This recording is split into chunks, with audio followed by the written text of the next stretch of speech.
de toute façon, on ne pourra pas jamais se remettre. Non, mais enfin, c'est pas possible.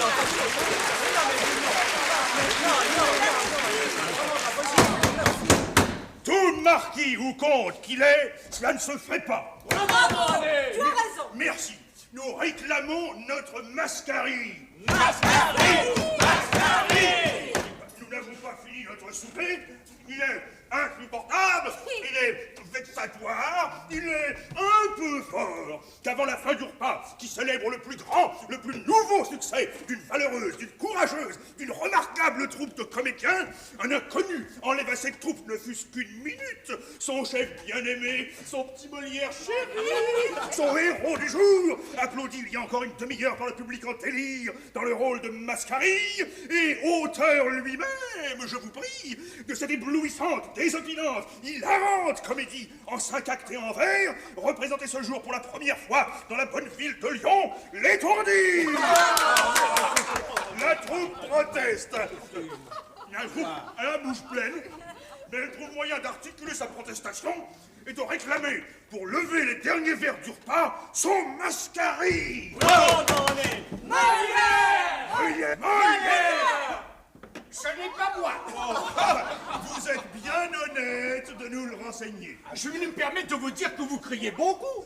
On entend vos exclamations au-dessus, mesdames et messieurs. Quelqu'un se plaint de nous? Non, pas encore. Et je viens précisément vous prévenir. Après le spectacle que vous avez donné, en tout point réussi, si j'en crois les conversations entendues là-haut, j'ai l'honneur d'avoir chez moi en ce moment des hôtes nombreux et de marque. Monsieur Molière m'avait demandé cette salle basse pour un souper de la troupe. J'ai été heureux de la mettre à votre disposition, mais je ne voudrais pas que votre réunion, mesdames et messieurs, se fasse remarquer par un trop grand vacarme. Nous voulons Molière. Un gentilhomme l'a fait demander là-haut. Vous le savez comme moi. C'est le comte de Torigny. Oh, quelques minutes, je ne dis pas, mais un quart d'heure, c'est trop. Va dire à Molière que sa troupe le réclame, et dis-lui. Gros René a déclaré qu'il comptait jusqu'à 3. Tu verras, s'il ne quittera pas immédiatement le comte de Thor, de Tartare, de Torigny, et les belles dames qui l'accompagnent. Eh ben moi, je ne trouve rien de drôle à cela. Non, je remarque seulement que ce geste est assez fréquent de la part de Molière et assez désagréable pour nous tous. Ah, Debris est jaloux que Molière soit avec d'autres femmes. Avec d'autres femmes que la sienne. Parlons d'autre chose. Pourquoi? Qu'est-ce qu'il y a? Debris ne veut pas. Il a son idée. Ah, mais oui, j'ai mon idée. Et Gros René est de mon avis, d'ailleurs. Oh, si fait, parfaitement. Quel est ton avis? Parle. Molière, au fond, nous méprise. Ah, quand il s'agit de jouer la comédie 2 fois par jour, de répéter 3 pièces à la fois, de sauter dans une carriole et rouler toute la journée pour aller donner une représentation le soir à 50 lieues, là, Molière est avec nous. Seulement, il ne partage pas tout. Non, le travail se distribue, les fatigues, les ennuis se partagent, mais pas les heures de loisir. Non, ici, le sieur Molière préfère d'autres visages et d'autres lieux. Pourquoi tiens-tu ces propos-là, Debris? Tu sais très bien que Molière n'a pas un penchant particulier pour d'autres visages, comme il te plaît de dire. Mais n'empêche que les mêmes choses se reproduisent souvent. J'ai pas les yeux dans ma poche et je sais de quoi je parle. Hein. Mais personne ne se plaint. Il faut toujours que tu pèses contre quelque chose. Mais parce que je suis le seul ici à dire ce que je pense. Et ce soir, en tout cas, j'ai quelques raisons d'être mécontent, non? Pourquoi? Pourquoi? Es-tu ivre, Debris? Ou fais-tu exprès de chercher un terrain désagréable? Enfin, quelle mouche te pique? Madeleine, tu couches ici, toi, ce soir? Oui. Oui, Molière et toi, vous avez pu conserver votre chambre. Eh bien, chacun de nous, ce matin, a été mis à la porte de son logement, à cause de la foire. Et les ménages même n'ont pas été respectés. Enfin, j'ai un taux d'hydre rouillé sur les bords du Rhône, et Catherine couche dans une hostellerie derrière Saint-Jean. Et la même aventure est arrivée à Gros René et à Thérèse. Alors, pour moi, je ne pense pas qu'il y ait là de quoi trouver les choses tellement agréables. Oh, mais tu es odieux. Si tu as à te plaindre, fais-le directement. Dis à Molière ce que tu penses. Mais Molière ne répond jamais quand on lui dit les choses nettement. Oh, bah, tu te consoleras, Debris. Oui. Pour une fois, tu tâcheras de dormir sans que ta femme te tienne les pieds au chaud. Et moi de même. Et ce sera très bien ainsi. Ah, bon, n'est-ce pas, ma bonne Thérèse? Oh, Debris a mal à l'estomac ce soir. Il faut pas lui en vouloir. Hein. Il a mangé trop de fromage, Debris. Allez, vous avez entendu? Je l'ai dit bien. Il a mangé trop de fromage, Debris. Oh, je donnerai ça à Molière pour sa prochaine pièce. Grand René, tu déshonores la profession. Ciel. Quoi? J'ai dit à l'aubergiste que je donnais 5 minutes à Molière et que je compterais jusqu'à 3. Et voilà 10 minutes qu'il est sorti et j'ai oublié de compter. Je compte, et vite. 1, 2, 3. Bon, ben alors, crions comme tout à l'heure, et l'aubergiste reviendra. 1, 2, 3. Molière, Molière, Molière. Que fait-il? Il apporte 200 écus. 200 écus de gratification pour la troupe de la part du comte de Torigny qui a vu ce soir notre comédie, qui l'a trouvée très à son goût et qui a tenu à nous remercier de cette façon. Qu'est-ce que tu dis de cela, gros René? Ah ben je dis que je regrette encore plus de ne pas jouer dans les tourdis. Tu es un avaricieux fiefé, gros René. J'ai divisé la somme. Nous ne verserons pas ces 200 écus dans la caisse de la troupe. Chacun en prendra sa part aussitôt. En comptant Dufresne et Croissac, qui ne sont pas là, il nous revient 22 écus à chacun. Je les ai comptés. Tiens, Debris, voilà ton sac. Les autres sont sur la table. Chacun n'aura qu'à prendre le sien. Mais voilà ce que j'appelle du théâtre. Et toi, gros René, tu vas m'écouter. Moi? Ah mais non. Qui est-ce qui commande? Dépêche-toi, Madeleine sera enchantée. Ah oui, mais moi... Moi, je te défends d'ajouter un mot. Oh, merci. Surtout celui-là. Vive Ah non, ce n'est pas moi qu'il faut remercier, c'est le comte. Soyez sans crainte, je l'ai assuré de notre gratitude à tous. Ah, depuis combien de temps n'avons-nous connu une soirée aussi belle, gros René? Un succès aussi réconfortant? Depuis combien d'années y penses-tu, Joseph? Et toi, Madeleine? N'est-ce pas notre plus beau soir? Ah, te souviens-tu, Madeleine, toutes ces années de difficultés? Notre installation à Paris? Toutes ces salles que nous n'arrivions pas à conserver? Combien de villes avons-nous traversées depuis ce temps-là? Ouais, Toulouse, Grenoble, Narbonne. Carcassonne. Ah, nous avons notre bagage de vagabonds. Eh bien, voyez-vous, toutes ces représentations dans les châteaux, dans les théâtres ou dans les granges, il me semble qu'elles ont toutes abouti à la représentation de ce soir, ici, à Lyon, où nous avions joué bien des fois, mais jamais avec autant d'éclat. Et nous chercherons de plus en plus. La comédie, c'est là que nous réussissons le mieux. La comédie, c'est une farce. C'est la nôtre. C'est le propre de la jeunesse. J'ai 33 ans, tu es loin d'en avoir 40, Joseph. C'est la joie d'un pays comme le nôtre. C'est la joie d'un pays qui aime le chant du coq, qui aime le rire clair des belles servantes, les regards malins des valets, les voix bien timbrées. Et savez-vous pourquoi ils applaudissaient si fort les longues répliques de Mascarille, ce tantôt? Parce que dans notre royaume, on aime le chant du coq, et aussi parce qu'on aime rire, comme les coqs chantent, jusqu'au bout de son souffle d'un bon trait, et s'arrêter comme on finit un verre de vin rouge, la figure large et le corps compact. Tu parles comme un dieu, mon poulet. Tu n'as jamais été plus bavard. Mais c'est pas vrai, elle me moque. On disait tout à l'heure que vous étiez un homme rêveur et silencieux, Molière. Et Debris prétendait que lorsqu'on te parle, tu ne sais pas répondre. Mais non, j'ai pas... Là, c'est pas ce que j'ai voulu dire, encore quoi. Et moi, je disais que tu es un ruminant. Oh, mais j'avais raison. Le comte et les belles dames qui t'ont accueilli là-haut ont dû te faire force compliments. Tu les as ruminés avant de venir nous rejoindre. Et maintenant, tu fais des étincelles, comme Mascarille lui-même. Non, j'ai trop parlé, je vous demande pardon. C'est vrai d'ailleurs. Ou tu rêves, ou tu mets le feu partout, mon petit Vulcain. Ah, ce soir, il faut être heureux. Assurément. Je monte me coucher, je suis fatiguée. Et où est Armande? Où est Menou? Menou est couché. Ah, Molière est malheureux quand il n'a pas sa Menou. Tu te consoleras pour ce soir, Molière. Je suis de l'avis de Madeleine. Armande n'avait rien de mieux à faire que d'aller dormir. Et c'est la voix du grand frère qui parle. Bonsoir. Bonsoir, Madeleine. Ça, Madeleine. Ah, Madeleine. Oui? Je voulais te dire. Alors, Debris, tu disais tantôt que Molière ne pense pas à nous. Non, alors... Le quart d'heure qu'il a passé avec le comte n'a pas été inutile, tu l'as vu? 22 écus font plaisir à tout le monde. Et sais-tu ce qu'il a fait de sa propre part? Il en a donné une moitié à Madeleine et l'autre à moi, parce que nous n'avons de rôle dans la pièce ni l'un ni l'autre. C'était pas d'un ami, ça? Une autre fois, mon mari, tu garderas ta langue dans ta poche. Ah, ça, c'est bien un geste de Molière. Je suis à ses côtés depuis 12 ans, Debris. Depuis la fondation de l'illustre théâtre, je pourrais te citer une dizaine de traits de bonté analogues à ce geste-là. Mais il me serait impossible de trouver la moindre méchante intention venant de sa part. Il nous avait tous invités ce soir. Je propose que sur cette somme qu'il nous a remise, ce soit nous qui l'invitions. Ah Non, je réglerai l'aubergiste moi-même, et demain je vous demanderai votre quote-part. Bon, moi, je vais me coucher, bonsoir. Ah, dites-moi, tout le monde a-t-il pu trouver à se loger malgré cette foire et cette mise à la porte des auberges? Non, rassurez-vous, dès demain, je demanderai au duc un privilège d'hébergement pour la troupe afin que pareil incident ne s'en produise pas. Où êtes-vous logé? Moi, je demeure assez loin, alors je vais rentrer. Bonsoir, Molière. Tu as joué à merveille ce soir, Debris. Ton rôle de vieillard ne te déplaît pas trop. Non, c'est un bon rôle. Bonsoir.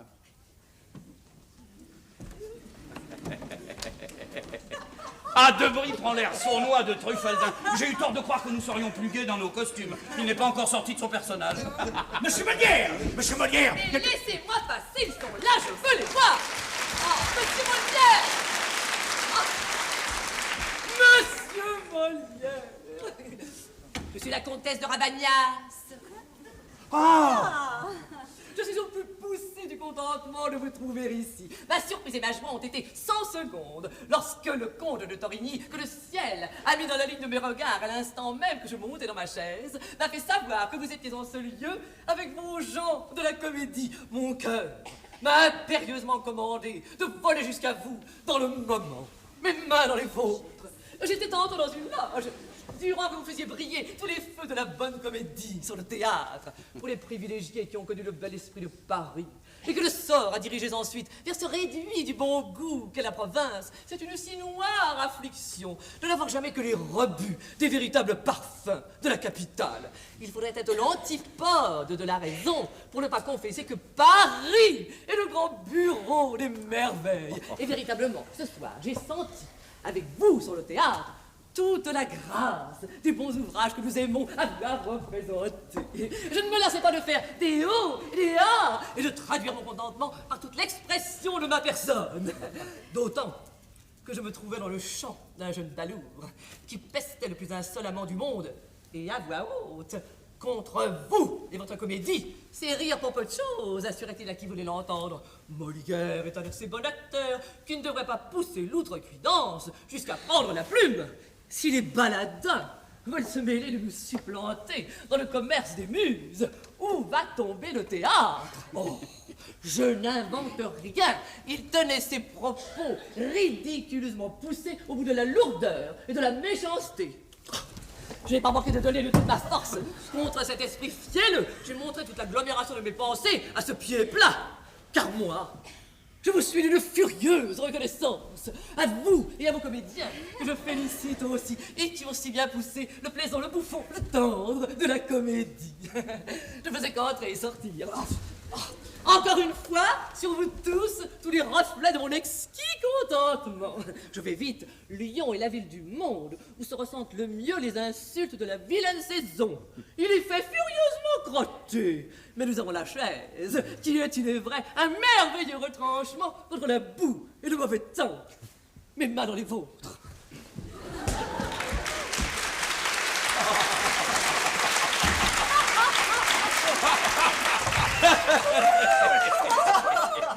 Si le public ne t'avait pas applaudi ce soir, Molière, tu aurais pu trouver de la consolation avec la comtesse de Rabagnas.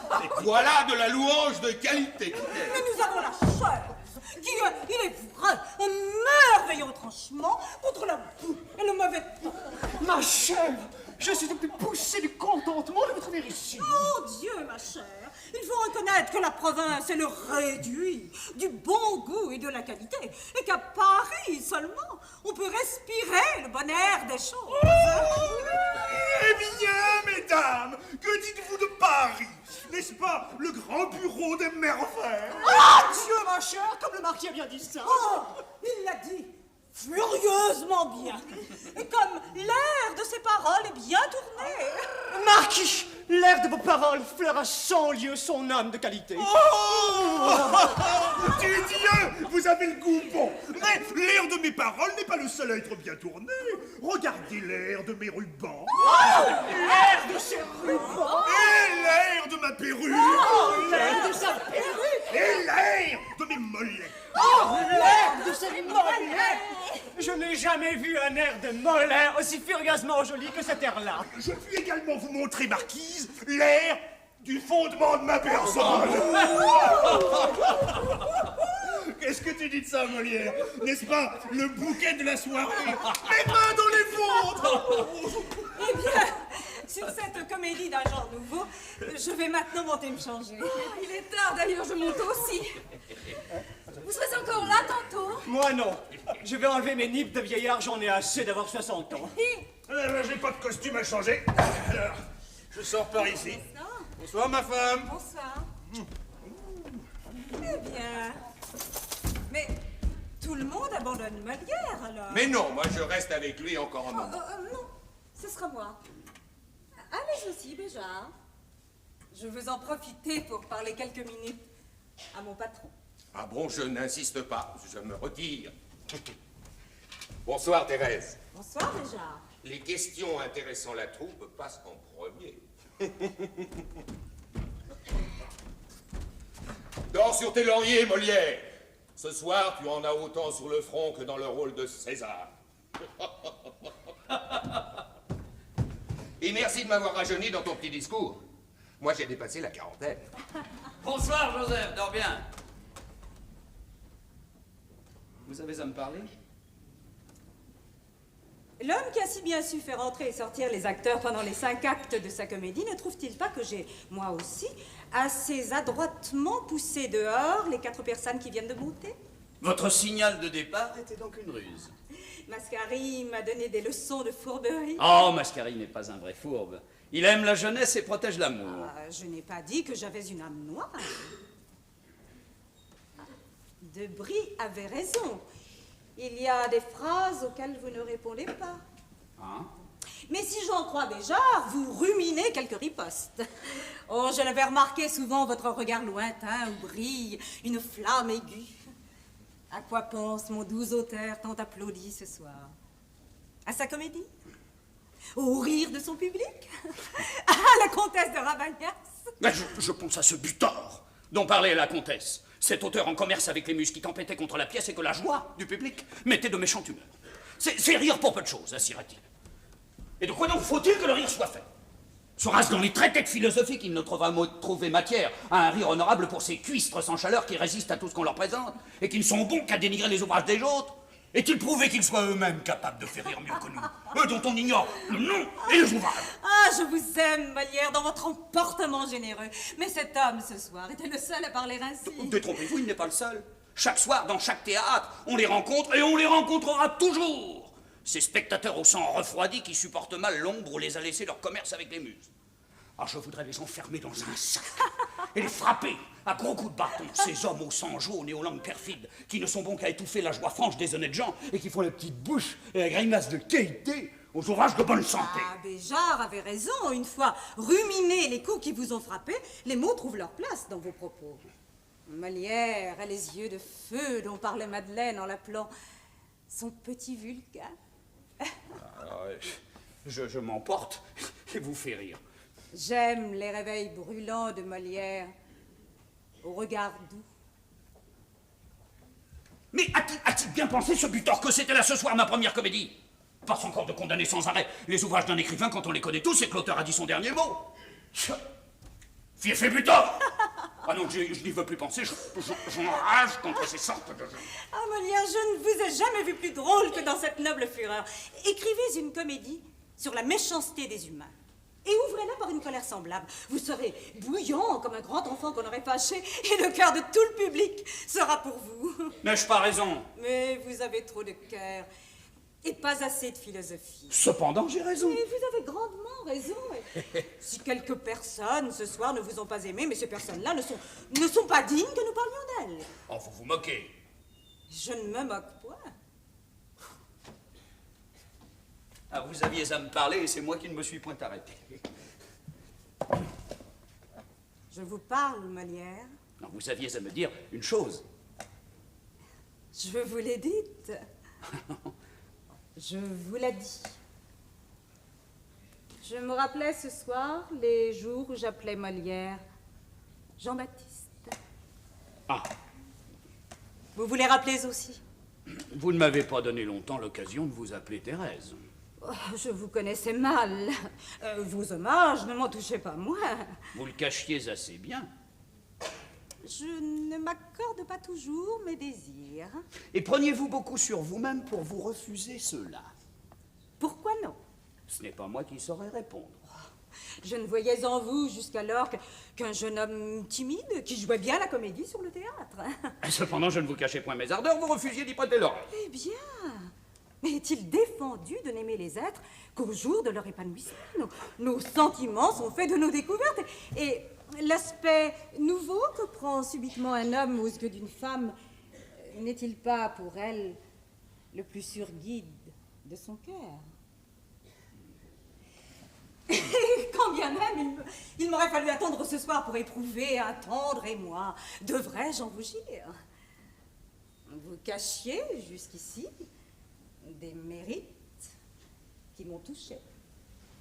C'est moi qui vous reprocherais de les avoir trop longtemps tenus secrets.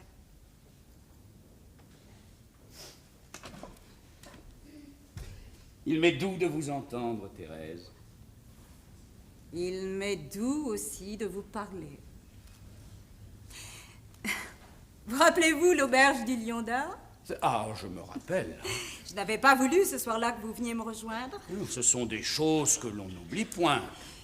Ce soir, le hasard nous sert heureusement. Duparc et moi ne logerons pas ensemble. Ma chambre est toute proche, à la Tasse d'Argent, rue Saint-François. La deuxième à droite en sortant du théâtre. Le veilleur sera prévenu. Cette nuit, j'attendrai Molière. Jean-Baptiste ne viendra donc pas? C'est Molière qui m'a ému. C'est Jean-Baptiste qui vous écoute. C'est donc Jean-Baptiste que j'attendrai. On vient. Bonsoir, Molière. Bonsoir, Duparc. À tantôt, n'est-ce pas? Que cette nuit vous soit douce.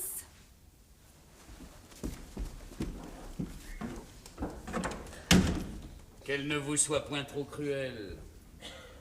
Une salle qui vous applaudit vous mérite sur l'heure le lit d'une actrice. Ah, si je n'avais point eu déjà d'inclination pour elle. Menou! Mais d'où sors-tu? Tu t'es fait peur, hein? Mais tu vas prendre froid, petite fille folle. Je viens d'entrer pendant que tu disais bonsoir à mademoiselle Duparc. Mais tu sais que Madeleine va te gronder si elle te trouve ici. Tu n'es pas gentille du tout. Mais puisque j'ai voulu te dire bonsoir, je ne peux pas m'endormir sans te voir embrasser. Ah, tu es gentille. Ah, tout va bien. Oh oui. Non, non, non, tu es très vilaine. Tu m'aimes beaucoup. Tu es toujours mon mari. Je t'aime quand tu es sage et que tu restes dans ton lit. Alors viens te coucher avec moi, je serai sage. Ah non.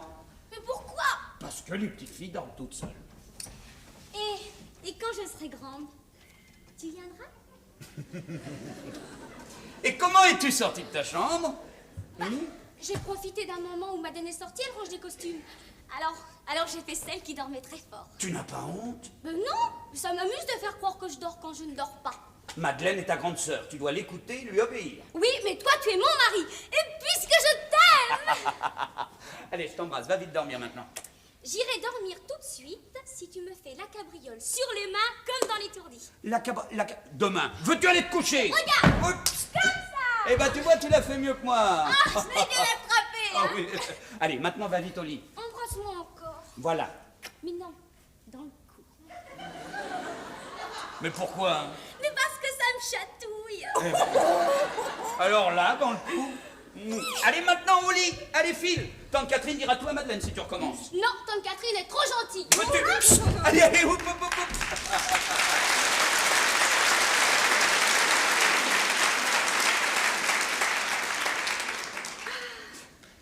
Elle s'est levée en cachette de Madeleine pour venir m'embrasser. Elle voulait que j'aille dormir dans son lit. Elle aussi? Hein? Pourquoi? Parce que je voudrais aussi que tu viennes dormir avec moi ce soir.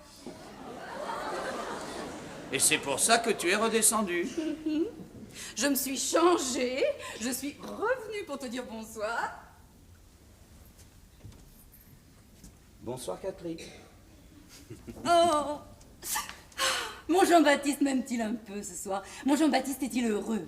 Et toi, Catherine, n'était-ce pas une belle soirée? Oh, j'étais fière de toi, heureuse pour toi. Nous avons une belle vie, Catherine. Tu as un beau cœur.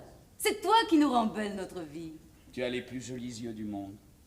Tu as les yeux les plus grands du monde. Puissent ces yeux-là me regarder longtemps. J'aime ton visage doux et ta voix légère.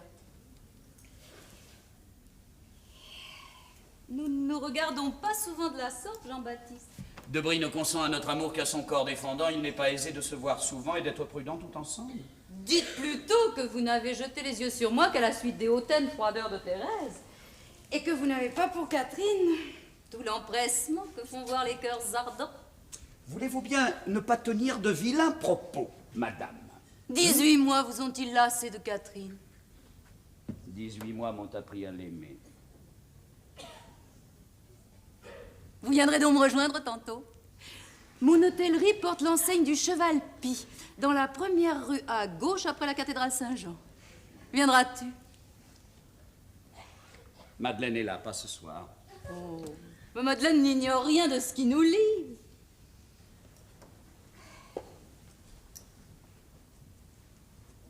Je t'attendrai.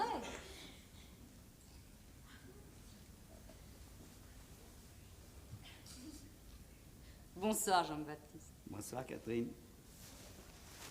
Au Cheval Pie? Non, pas ce soir. Si. À tout de suite.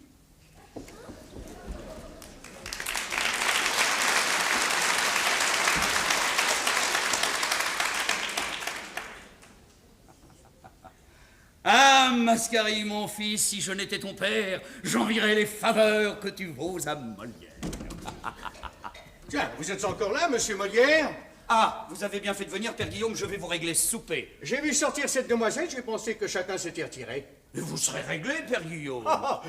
Je le suis déjà. Non, c'était pas pour cela. Déjà par qui? C'est moi qui ai invité la troupe. Le monsieur un peu gros. Gros René? Oui, il m'a dit que c'était la troupe qui vous invitait. C'est une troupe d'imposteurs, je vois. Cela prouve qu'il vous aime bien, monsieur Molière. Cela prouve que c'est une troupe de bien braves gens, Père Guillaume. Je vais vous dire une chose qui me fera sûrement plaisir, monsieur Molière. J'entendais parler 4 jeunes hommes tantôt, autour de leur table, encore presque des bacheliers. Ils revenaient du théâtre. Ils disaient que vous étiez le meilleur comédien du royaume et que jamais ils n'avaient ri au théâtre comme à votre comédie. Ils disaient cela? Ils en riaient encore. Et ils disaient qu'ils reviendraient l'entendre autant de fois qu'on la jouerait. Vraiment? Et l'un d'eux assurait que vous feriez pâlir la réputation des farces de Tabarin lui-même et que vous seriez toujours aimé par les jeunes, car on sentait que vous avez le cœur jeune et que vous aimez la jeunesse. Ils disaient cela. Sont-ils encore là, Père Guillaume? Ah non, ils sont partis maintenant. Oh, s'ils reviennent un soir, dites-leur que je les attends. Nous boirons ensemble. Je savais bien que cela sera votre contentement, monsieur Molière. Moi, je viendrai voir jouer la pièce lundi, car mon beau-frère vient me remplacer ici ce jour-là. Maintenant, je vais vite, car j'ai encore des clients. Merci, Père Guillaume, je vais rester ici à travailler. Oui, vous avez du papier et de l'encre dans le tiroir. Je le prendrai, merci. Et si quelqu'un vient comme la comtesse de tantôt, personne. Je suis couché. Compris, monsieur Molière. Oh, je suis jeune, je ris, j'aime, et je suis aimé. Oh, ciel! Par qui? Par qui, Madeleine? Par 4 jeunes gens qui parlaient là-haut de ma comédie, qui sont à l'âge du bonheur et de la joie de vivre. Ce sont eux les bons juges du théâtre, et eux qu'il faut contenter. Mascarille leur a plu. Mascarille t'a plu aussi? Tu t'es senti avec lui comme avec un frère. Vous avez le même sang tous les deux. Voilà pourquoi vos voix se sont si bien accordées. Tu t'amusais en composant l'étourdi. Tu me le disais bien, jamais tu n'as senti la difficulté d'agencer la suite des scènes et de trouver tes rimes. C'est vrai, ma plume courait vite. Parce que tu sais être joyeux, enthousiaste. Les vers d'amour de Lélie m'étaient agréables à trouver. Parce que tu sais être tendre. Et sur ce que j'adore, oser porter le blâme, c'est me faire une plaie au plus tendre de l'âme. Ah, j'aime bien ces 2 vers-là, ma mienne. Assurément, ils sont jolis. Ah, c'est drôle. Quoi? C'est moi qui ai écrit ces vers, et c'est moi qui ai composé les 5 actes de la comédie que l'on a représentée ce soir. C'est maintenant que tu le découvres? Oui. Tu es charmant, Jean-Baptiste. Mais je découvre que lorsqu'on écrit une pièce, on ne le sait presque pas. C'est après que l'on s'en aperçoit. Non, je me rappelle que j'ai composé les 5 actes de l'étourdi, et cependant, j'ai peine à me le représenter. Parce que cela a été naturel pour toi. Pourquoi maintenant et pas plus tôt? Parce que tu es encore espiègle et déjà heureux. De cette rencontre naît la joie. Tu as écrit l'étourdi. Tu comprends toujours les choses mieux que moi, Madeleine. Je te connais depuis 12 ans. Et à l'époque où nous nous sommes rencontrés, tu étais déjà pour moi comme un grand enfant. J'avais 21 ans. Moi, 25. Tu sortais tout neuf de ta famille bourgeoise, respectable. Moi, j'avais déjà un enfant bâtard. Ah, tu représentais la liberté, vous aviez un parfum nouveau pour moi. Notre bohème te tentait, mais tu restais un bon petit jeune homme bourgeois, sérieux et ordonné. Étais-je si sérieux? Tu avais fait des études, tu gardais les gestes polis d'un garçon de famille, mais tes yeux étaient pleins de hardiesse et de chaleur. Avec ton visage ouvert, tu étais touchant. Tu étais belle. Je me sentais maternelle avec toi. Tu l'es encore aujourd'hui, comme tu es encore belle. Aujourd'hui, je suis quelquefois jalouse. Oh, madame, nous sommes un vieux ménage. Mais tu as 20 ans ce soir, c'est toi qui le disais tantôt. C'est vrai! Et sais-tu ce que j'éprouve? Non. Il me semble que j'ai commencé à jouer la comédie pour la première fois ce soir. Et depuis 12 ans, nous courons les routes. Toutes mes tragédies, tous mes rôles de héros, César ou autres, j'ai l'impression de les avoir quittés aujourd'hui. Tu n'y brillais pas tellement d'ailleurs. Tu as la voix trop sourde pour la tragédie. Et puis tu parles trop vite. Alors pour corriger ces défauts-là, tu ralentis la cadence des vers et tu enfles ta voix. Parfaitement, tu deviens pompeux. Pompeux? Non. Mais oui, pompeux. Tu n'es pas à l'aise. Alors tu te forces et tu te pavanes. Je te l'ai dit souvent. La voix sourde.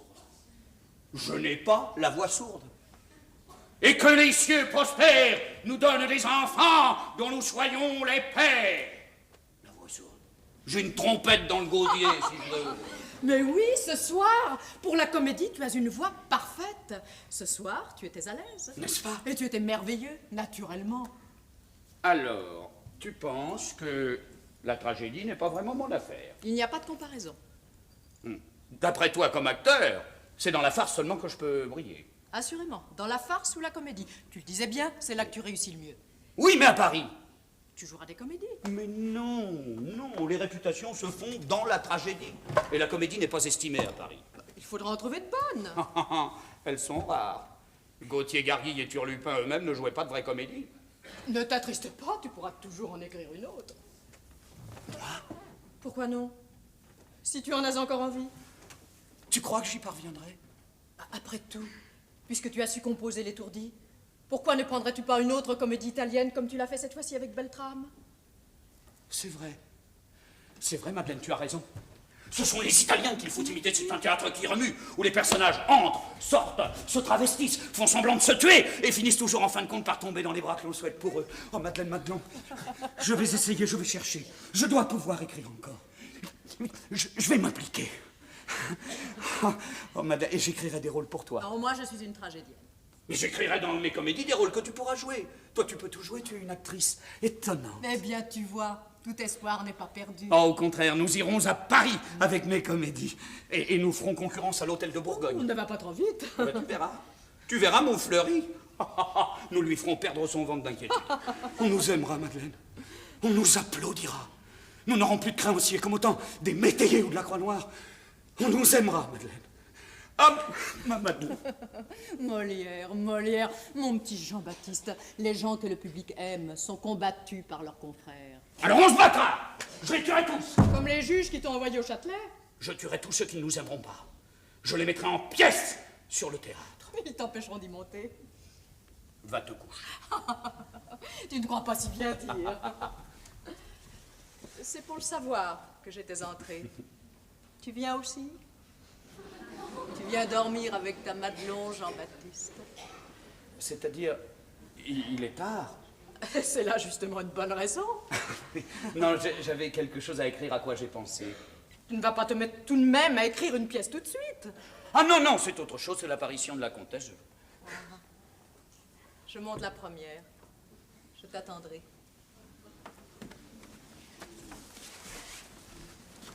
Ma chambre n'est ni au cheval pie, ni à la tasse d'argent. Elle est là. C'est la nôtre.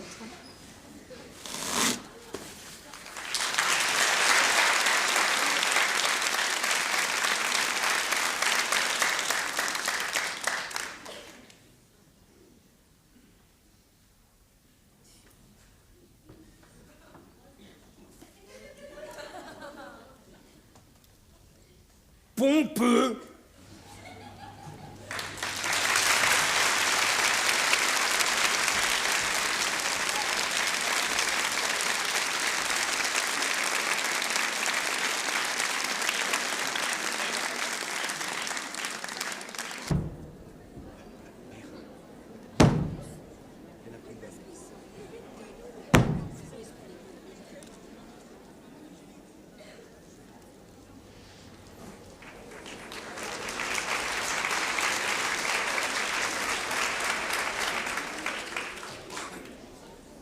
Mais de tous vos rivaux, pourquoi donc prendre ombrage si de son amitié vous avez le partage?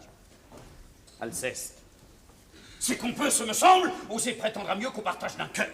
Et je viens en ces lieux pour dire sur ce point à cette jeune veuve que je suis mécontent des charmes qu'on lui treuve, où son âme à mes voeux donnera plein accord, ou mon devoir, je pense. Philinte, on se croit souvent fort avant d'entretenir l'être qui nous tourmente. Songez à la douceur que vous montre Eliante, avec elle, vos vœux seraient tôt satisfaits. D'un amour sans orage, on goûte les effets. Alceste, mon estime est pour elle est solide et sincère. Pour des liens plus doux, je ne veux point d'affaires. Maintes raisons pourront me prouver mon erreur. Les raisons ne sont pas les règles de mon cœur. Voilà.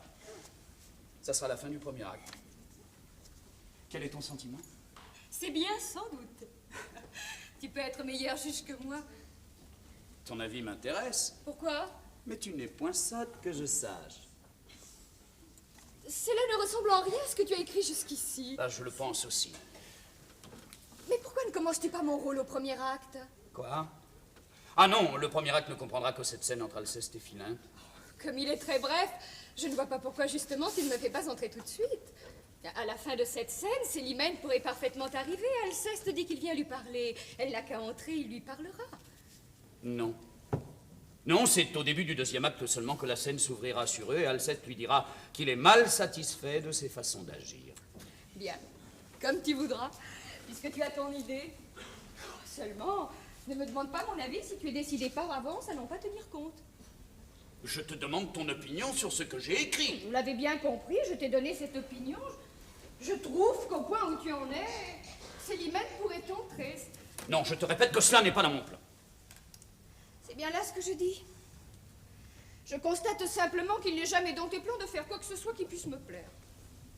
Comment oses-tu dire une pareille chose, Armande? Assurément. Car si le roi te demandait de faire une entrée à ce moment-là, de danser une gavotte, tu pourrais ne pas l'avoir prévu dans ton plan, tu n'en ferais pas moins cette entrée du roi. Quand le roi me commande une pièce avec un divertissement et des danses, je n'écris pas pour lui l'atrabilaire amoureux, j'écris les fâcheux. Ou le mariage forcé. Oh ouais. S'il te disait aujourd'hui qu'il veut danser dans l'atrabilaire, tu t'inclinerais. Tu répondrais bien sûr, votre majesté est le plus grand monarque de la terre et votre majesté dansera dans mon atrabilaire. Non. Si. Non, te dis-je. Si le roi l'exigeait, tu le ferais. Si le roi exigeait de danser, j'écrirais une pièce spécialement conçue pour la danse du roi. Mais tout monarque qu'il est, je ne le ferai pas danser dans cette comédie-là. Et rompons là-dessus, je te prie. On ne peut plus te parler. Enfin, nous trouvons un moment d'accalmie dans les scènes insupportables que tu provoques chaque jour, Armande. Je te lis le premier acte de ma comédie, et tout ce que tu trouves à dire, c'est que je ne pense pas à toi parce que Célimène n'entrera qu'au deuxième acte. Veux-tu que je me montre très satisfait? Je constate que de jour en jour, tu es plus irritable. Qu'il n'y a plus possibilité de t'adresser la parole sans te voir lancer des yeux furibonds et t'entendre crier. Toi qui me pries sans cesse d'être raisonnable, je trouve que tu ne l'es guère pour toi-même. Car tes colères te sont très néfastes pour ta fluxion et tes crachements de sang. Mon vilain me l'a dit encore avant-hier. Il lui faut un repos prolongé et nulle occasion de s'échauffer. Il m'a dit qu'à ton âge, ces crachements que tu as eus sont un avertissement, qu'il faut y prendre grand soin. Mon âge. Mon âge et cette fluxion ne sont pas dans l'affaire. Efforce-toi de ne pas m'irriter comme tu le fais à plaisir. Cela vaudra beaucoup mieux pour moi que toutes les ordonnances de Mauvillain et de ses confrères à chapeau pointu. Je ne te parlerai plus puisqu'il en est ainsi que c'est ma faute à t'entendre. Si tu prends mal tout ce que j'avance. Mais je ne dis pas ça. Mais oui, tu le dis. Tu te butes sitôt que je donne mon avis. Sur le moindre de mes gestes, de mes propos, tu trouves bon de me reprendre. Mais point du tout. Si j'aimais l'opinion d'entrer au premier acte, tu en fais une colère. Si je prétends recevoir en mon appartement quelques-uns des amis dont j'ai l'estime et l'affection, tu pars en guerre contre ces amis-là. Mais ce n'est pas moi, hier soir, qui ai, comme tu l'assures, provoqué notre dispute. Je t'ai seulement annoncé que je recevrais cet après-midi les amis dont je parle. J'ai seulement répondu à Armande que tu pourrais prendre mon avis avant que de les prier de venir, au lieu de me mettre purement et simplement au fait de tes décisions. Mais ce ne sont pas des décisions. Ce sont des désirs que je satisfais le plus naturellement du monde. C'est sur ces désirs-là, s'il te plaît, qu'il me serait agréable d'être consulté. Pourquoi? Pour provoquer une scène? Et c'est précisément ce que je veux t'éviter. Si je te nomme les jeunes gens que j'ai le désir de recevoir, tu t'irrites aussitôt au seul bruit de leur nom. Tu ne les aimes pas. Tu refuses tout commerce avec eux. Leurs vues, leurs propos te font également horreur. Pourquoi veux-tu que je te consulte à leur sujet? Je sais trop bien quelle sera ta réponse. Autant pour moi les soustraire à tes regards et ne pas t'importuner du fait même de leur visite. La sagesse pour moi eût été de ne t'en point parler du tout. C'est bien cela. User de ma maison comme d'un lieu propice à tous les rendez-vous et venir caresser à ma barbe tous ces blondins qui viennent promener chez moi, leurs poudres et leurs rubans. Chez moi, ma maison, tu n'as jamais que ces mots-là sur les lèvres. Ne suis-je pas chez moi? Mais j'y suis aussi. Je suis ta femme. Nous n'avons pas de domicile. Veux-tu donc que je reçoive mes amis? Va recevoir tes petits messieurs. Oh, et sache d'abord que ce n'est pas pour caresser ces petits messieurs que je les reçois. Je n'en doute point, va. Mais nous savons, grâce au ciel, occuper nos loisirs à des conversations qui ont leur charme. Et ne prétendent pas te rendre jaloux pour cela. Aujourd'hui, par exemple, Dorante doit venir, qui joue du clavecin comme personne. Je veux le croire. Va.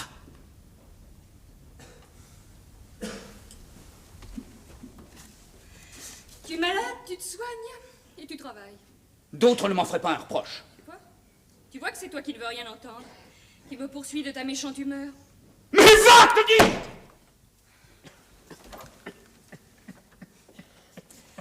Voilà. Maintenant, tu tousses. Es-tu bien satisfait d'en être arrivé là? Ah, quel homme!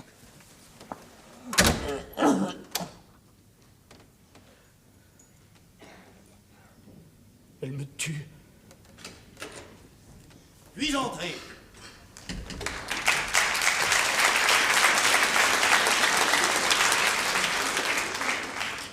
Vous, j'ai demandé à votre servante de ne pas m'annoncer. Je vous connais, même en plein travail, vous auriez dit qu'il entre. Et je ne veux entrer que si vraiment vous ne travaillez pas. Eh bien, je vous le dis. Entrez, mon cher ami, vous ne sauriez venir plus à propos. Voulez-vous dire que vous avez tenu votre promesse? Quelle? Samedi, quand je suis venu prendre de vos nouvelles, vous m'avez laissé croire que peut-être aujourd'hui, vous auriez terminé le premier acte de votre comédie et vous m'en aviez promis la lecture. C'est vrai. Est-il terminé? Oui. Bravo! J'en ai écrit le dernier vers tout à l'heure. Maintenant, je suis tout à fait à l'aise. Je sais que vraiment, je ne vous dérange pas. Vous ne me dérangez jamais. Asseyez-vous, mon ami. Me donnerez-vous la joie d'entendre ce premier acte? Vous allez être heureux de ma franchise, je viens de le lire à ma femme et nous avons eu à son sujet une dispute. La lecture même en est assez fatigante, si vous le permettez, nous attendrons un moment. Vous me ferez bien l'amitié de rester avec moi une demi-heure. Dans un quart d'heure, je vous le lirai, je viens d'avoir une quinte et je suis un peu essoufflé. Reposez-vous surtout. Non, mais j'irai bien dans un instant. Je ne veux pas que vous soyez venu pour rien. Cher Molière, je vous le dis chaque fois et j'ai chaque fois l'impression que vous ne savez pas vraiment la joie que j'ai de vous voir et de m'entretenir avec vous. Vous ne savez pas, vous, le bien que peut me faire une telle phrase. En ce moment, surtout. Elle exprime toute ma pensée. Je le sens. Mais de combien d'amitiés comme la vôtre puis-je me réjouir? Mon cher ami, je relisais ce matin tous ces pamphlets, ces pièces dont je suis à la fois l'objet et la victime. Je repassais en mémoire toutes ces batailles qu'il m'a fallu soutenir et dont aucune encore ne s'est apaisée aujourd'hui. C'est un tableau édifiant de la méchanceté des hommes, je vous l'assure. Je sais. Et sortant de là, il faudrait pour plaire à Armande que je bouscule le plan de ma pièce afin de la faire paraître, elle, au premier acte et non pas seulement au deuxième, comme j'en ai l'intention. N'écoutez que vous-même, surtout. Oh, les comédiens sont des drôles d'animaux, croyez-moi. Les femmes aussi. C'est vous qui l'avez dit, dans l'école. J'étais en dessous de la vérité, oui. Les femmes aussi. Et la mienne, donc. Vous qui avez 30 ans, ne commettez jamais mon erreur. Profitez s'il se peut de ma triste expérience. Ne soyez pas attaché à 44 ans au charme d'une femme qui en a 21. Je suis le plus malheureux des hommes et je n'ai pourtant que ce que je mérite. Je n'ai pas pensé que j'étais trop austère pour une société domestique. Je suis né avec les dernières dispositions à la tendresse. Comme ma femme était jeune quand je l'épousais, j'ai cru que je pourrais lui inspirer par l'habitude des sentiments que le temps ne pouvait détruire. Je n'ai rien négligé pour cela. Mais je n'eus que trop de moyens de m'apercevoir de mon erreur. Mes bontés ne l'ont pas changé. Et pourtant, quand je la vois, je n'ai plus Dieu pour ses défauts, il ne m'en reste que pour ce qu'elle a d'aimable. N'admirez-vous pas que tout ce que j'ai de raison ne me sert qu'à connaître ma faiblesse, sans en pouvoir triompher? Vous viendrez à bout de ces peines, mon ami. Vous vaincrez peu à peu vos ennemis de la ville et de la cour, les faiseurs de cabale, tous ceux qui vous haïssent à cause des vérités que vous leur dites. Croyez en vous, Molière, et croyez en moi. C'est dans la lutte que vous êtes grand. C'est là que vous puisez votre force. Vous êtes né pour venger les quelques hommes de bonne foi de la sottise et de la lâcheté des autres. Voilà ce qu'il faut vous dire. Dieu m'est témoin pourtant que je n'avais pas de haine dans le cœur. Tout ce que la nature peut accorder de bonté et d'indulgence, il semble bien qu'elle me l'avait d'abord donné. Oh, j'ai connu de pénibles traverses au début de ma vie de comédien. J'ai su ce qu'il en était de n'avoir point d'argent, point de logement, quelquefois. J'ai passé des nuits de révolte en prison au Châtelet. J'ai couru à cheval auprès de la roulotte de mes acteurs, mais tout cela appartenait à la bonne lutte. À celle de l'homme qui doit peiner pour vivre, cela ne m'enlevait ni force ni audace. Au contraire, cela fouettait mon sang, me donnait le goût de la victoire. Mais voyez aujourd'hui de quoi est fait mon combat. Je n'ai pas en face de moi un adversaire loyal. Je dois lutter contre des taupes. Je ne rencontre que basse calomnie, trahison, injustice, fourberie. Et l'un se sert d'une querelle de comédie pour m'atteindre dans ma vie privée et me traite en public de mari ridicule. Un autre, un curé, me qualifie de démon de chair habillé en homme et demande que je sois brûlé vif. Il n'est pas jusqu'à Racine. On me poursuit comme un démon au moment même où je défends les vrais croyants. Non mais c'est admirable. Oh non, quoi que vous en ayez, mes armes sont faibles contre ces sortes d'attaques et je n'ai plus pour moi que votre confiance. J'ai fait tomber le feu du ciel sur Don Juan, c'est du théâtre, cela. J'espère que les bons esprits ne seront pas dupes de ce dénouement, car nous voyons assez que le ciel ne punit jamais les coquins. Oh, et me voilà maintenant, moi, aux prises avec un mal que les cuistres à longue robe regardent sans y pouvoir rien.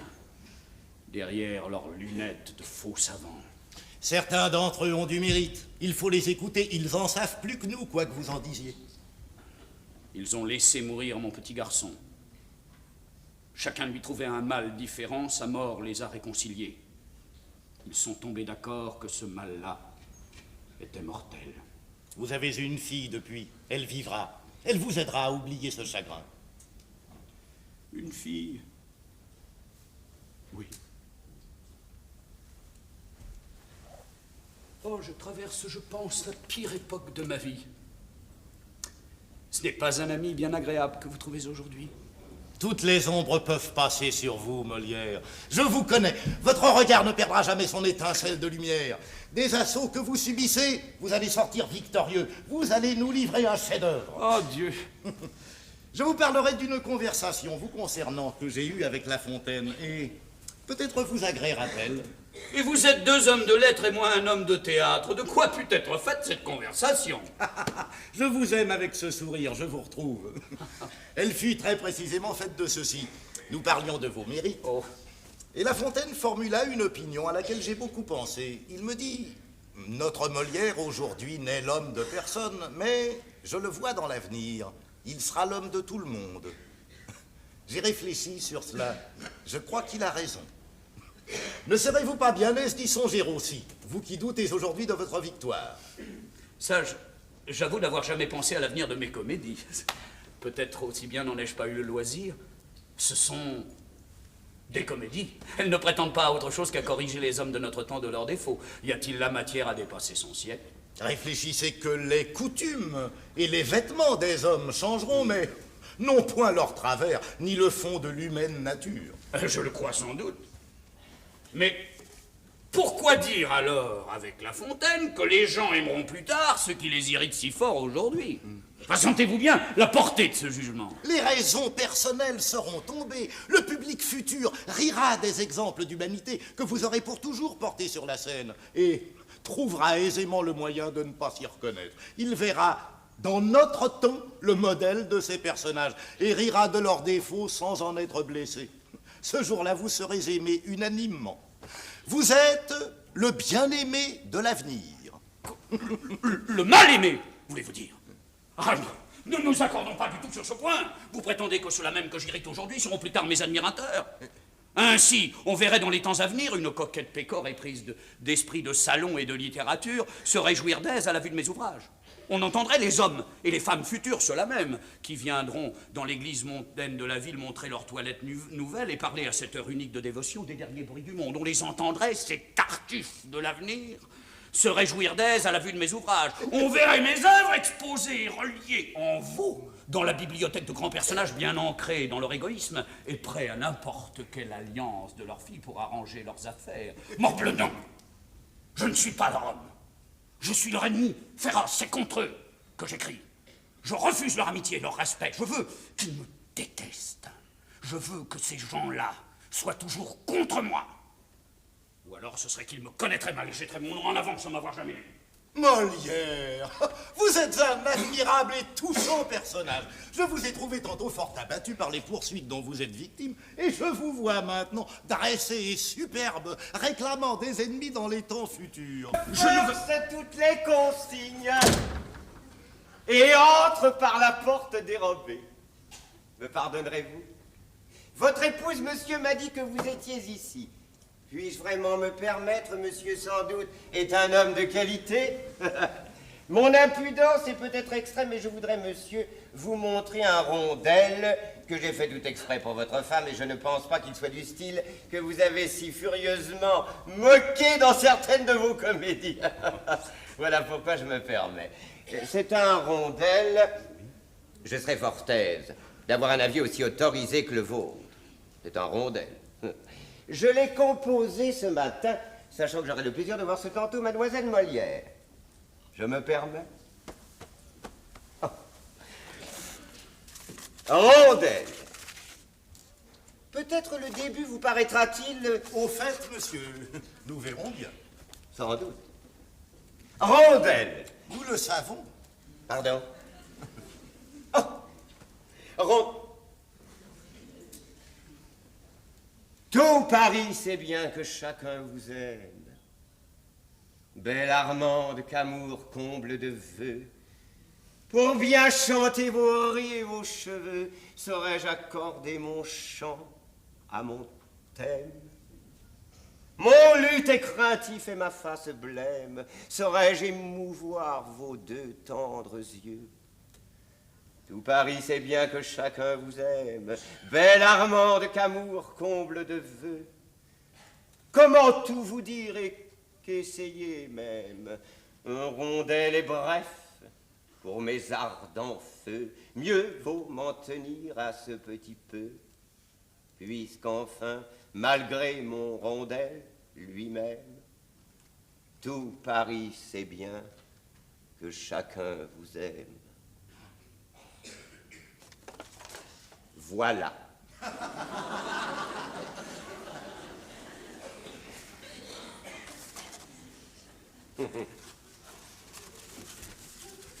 C'est très agréable à vous, monsieur, de célébrer ainsi les grâces de ma femme. C'est en tout honneur, vous n'en doutez pas.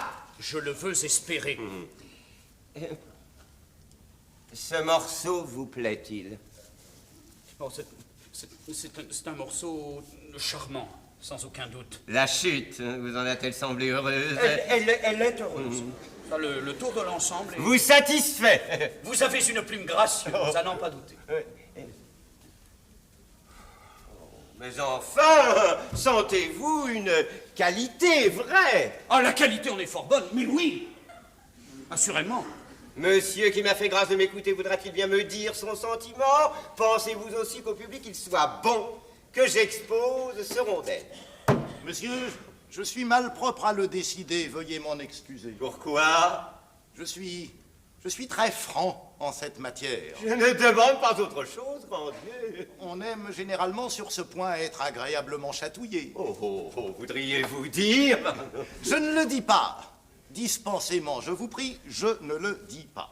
Mais j'insiste. Oh, soyez bon, n'en faites rien, je vous l'assure. Si fait, je veux savoir, trouvez-vous ce rondel? Je le trouve mauvais. Monsieur... Je le trouve excellent dans un genre exécrable. Je hais cette affectation, ces ardents feux, ce petit peu. Je le trouve exactement conforme à ce que je déteste. Monsieur... Vous savez maintenant ma pensée. Puis-je connaître aussi le nom du censeur que vous êtes et de quel de ses ouvrages il me serait permis de faire mes délices? Mon nom importe peu. J'y tiens, monsieur. Boileau des Préaux. Pardon. Mes ouvrages sont en librairie. Ai-je bien entendu? Oh, vous avez bien entendu, monsieur. Monsieur Despréaux a dit son nom. Je vous salue, messieurs. Ah!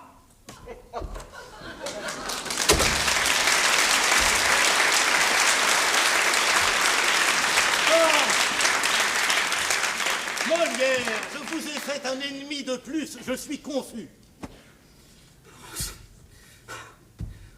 Allô, son.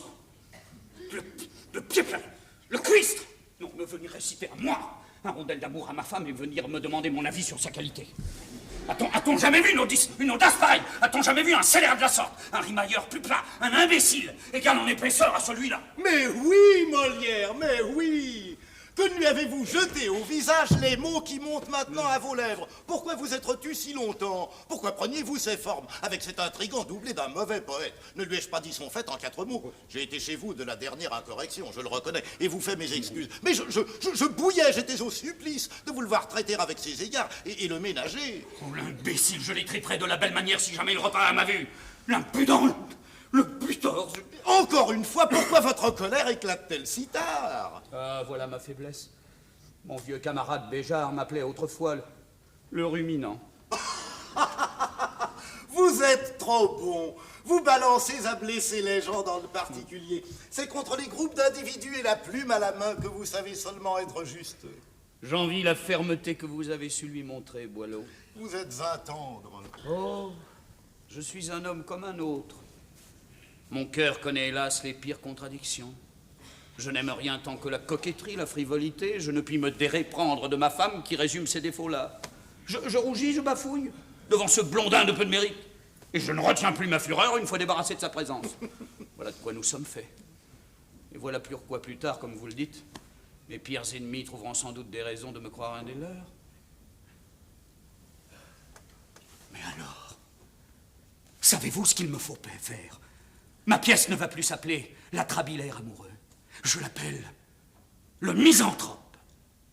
Et Alceste ne s'en tiendra pas au seul drame de son cœur. S'il est vraiment possible de composer avec moi, je veux un personnage sans contradiction, lui qui traverse mon théâtre comme une flèche et qui présente aux hommes une attitude unique, absurde peut-être, mais définitive et sans contradiction. Alceste n'était pas mûr. Vous voyez ce que je fais? Maintenant, je le vois. Cet Alceste-là était encore trop sociable. Je ne lui permets plus longtemps bon accommodement avec les hommes. Je le vois dès lors comme une boule de feu. On saura désormais à quelle âme se chauffer. Je vous embrasse, mon ami. C'est ici que je vous reconnais. Je ne regrette pas la lecture que vous ne m'avez pas faite. J'attends celle que vous me ferez. Je vous laisse. Dites-moi, quel jour vous pensez me lire votre nouveau premier acte? Quel jour sommes-nous? Mardi? Venez samedi. Vraiment? Oh, je le crois. Merci.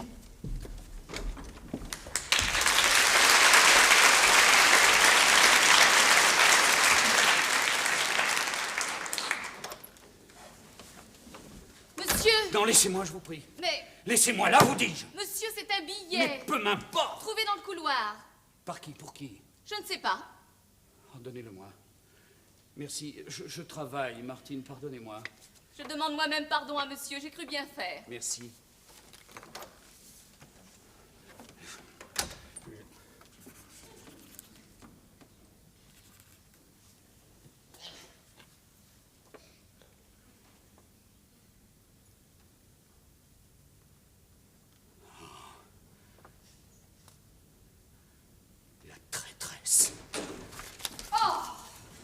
Vraiment, cette fois, les choses sont au comble. Je viens d'apprendre un bel exploit. Je vous dois toute ma reconnaissance à Boileau et à toi, Adami, c'était fort satisfait. Les choses sont au comble, Armande, tu dis vrai. Mais c'est à moi, si tu permets de parler un peu haut. Je viens aussi d'apprendre un bel exploit. Et nous allons voir de quelle air tu seras te justifier cette fois. Tu n'avais jamais avoué, me disais-tu tantôt, que tes déportements fussent véritables, non proprofiés, le méchante langue, assurais-tu. Et ce n'était pas pour caresser ces blondins que tu les recevais chez moi. Pas pour les caresser. Mais pour se préparer à le faire. N'est-ce pas? Deviens-tu fou? Et d'où sort-il? Ce billet trouvé par Martine dans le couloir, et quelle main l'a écrit? Il sera tombé de la manche ou de la poche de Damis. Il est écrit de ta main. Nieras-tu cette écriture-là et déformeras-tu le sens de ces phrases? Qui te dit, je te prie, que c'est à Damis que ce billet s'adresse? Ah oui, ce serait alors Boileau qui l'aurait laissé tomber. Ce serait à lui qu'à travers les murs tu aurais fait porter ce message. La jalousie t'aveugle. Me crois-tu stupide? Je me rappelle tes ruses de petite fille, je connais ton naturel. Enfant, tu trompais sans cesse la surveillance de Madeleine pour venir me retrouver, parce qu'à cet âge-là, tu m'aimais. Je suis au fait de ta duplicité, de ta facilité à dissimuler, à duper le monde. Tu as remis ce billet à Damis chez toi! Et de toute évidence, il l'a perdu dans sa colère. Je n'en disconviens pas. Tu n'en disconviens pas? Assurément non. Assurément non. Faut-il qu'à ton inconduite, tu joignes l'insulte de me traiter en sot? Je dis qu'il est bien certain que c'est Damis qui a laissé tomber cette lettre, puisque moi-même je la lui ai remise. Et quelle invention trouveras-tu, je te prie, pour justifier les termes de cette lettre? N'est-ce pas en tout point une réponse pleine d'engagement aux rondelles qu'il t'a écrit? Mais c'est autre chose! Tu vois bien que je n'ai rien à inventer, que la raison est toute simple, puisque toi-même tu viens de la nommer. Quoi? Mais tu le niais d'abord. Tu as d'abord prétendu que ce n'était pas à lui que cette lettre était destinée. Mais j'ai bien compris justement qu'il était stupide de nier une chose aussi peu coupable. Damis ne m'a-t-il pas adressé un rondelle? N'est-il pas naturel que je lui fasse réponse par un mot, qui certes n'est pas en vers, mais qui reste aimable cependant? Simplement naturel. Aimable cependant. Tu répètes mes mots, mais tu joues Arnolphe, dis-moi. Oh, je ne suis pas mécontente que tu aies trouvé ce billet. Mais n'ai-je pas moi-même conseillé à Damis de venir te lire le rondel qu'il avait composé pour moi? Je n'ai rien fait de secret. Tu connaissais le rondel, je ne rougis pas que tu connaisses aussi ma réponse. Mais il n'y a rien de perfide là-dedans. Tu n'as rien découvert que tu ne pouvais découvrir. Va-t'en, Armande. Regagne ton appartement. Pourquoi? Je t'en prie. Tu pourras continuer à vivre ici néanmoins, mais nous ne nous verrons plus qu'au théâtre. Tout est rompu entre nous.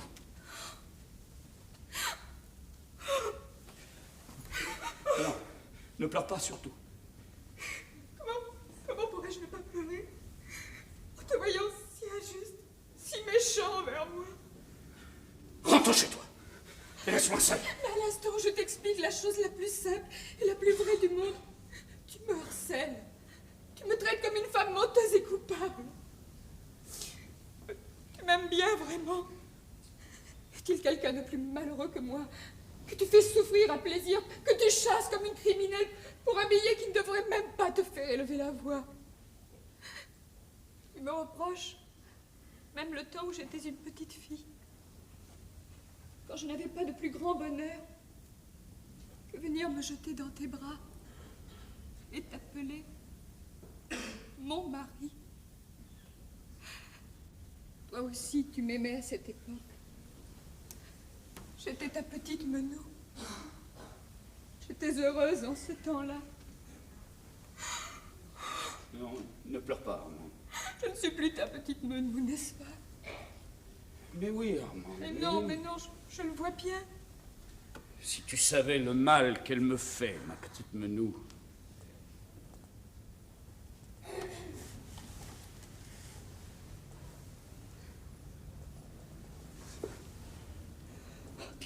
Bien sûr, tu te fais du mal.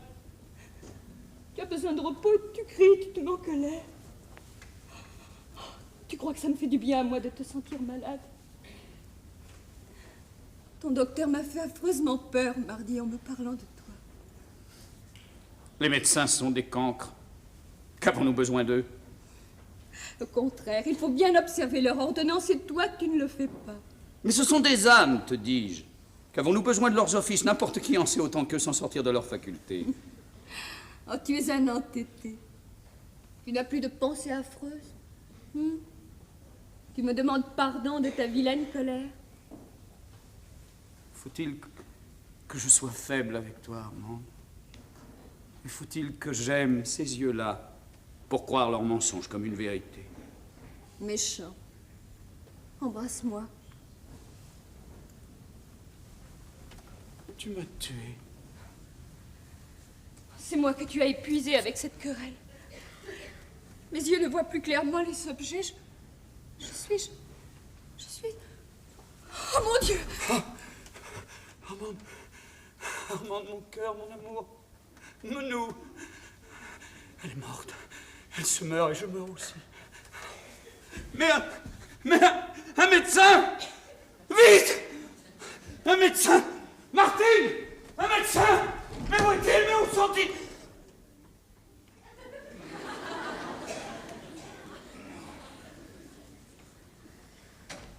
Traîtresse!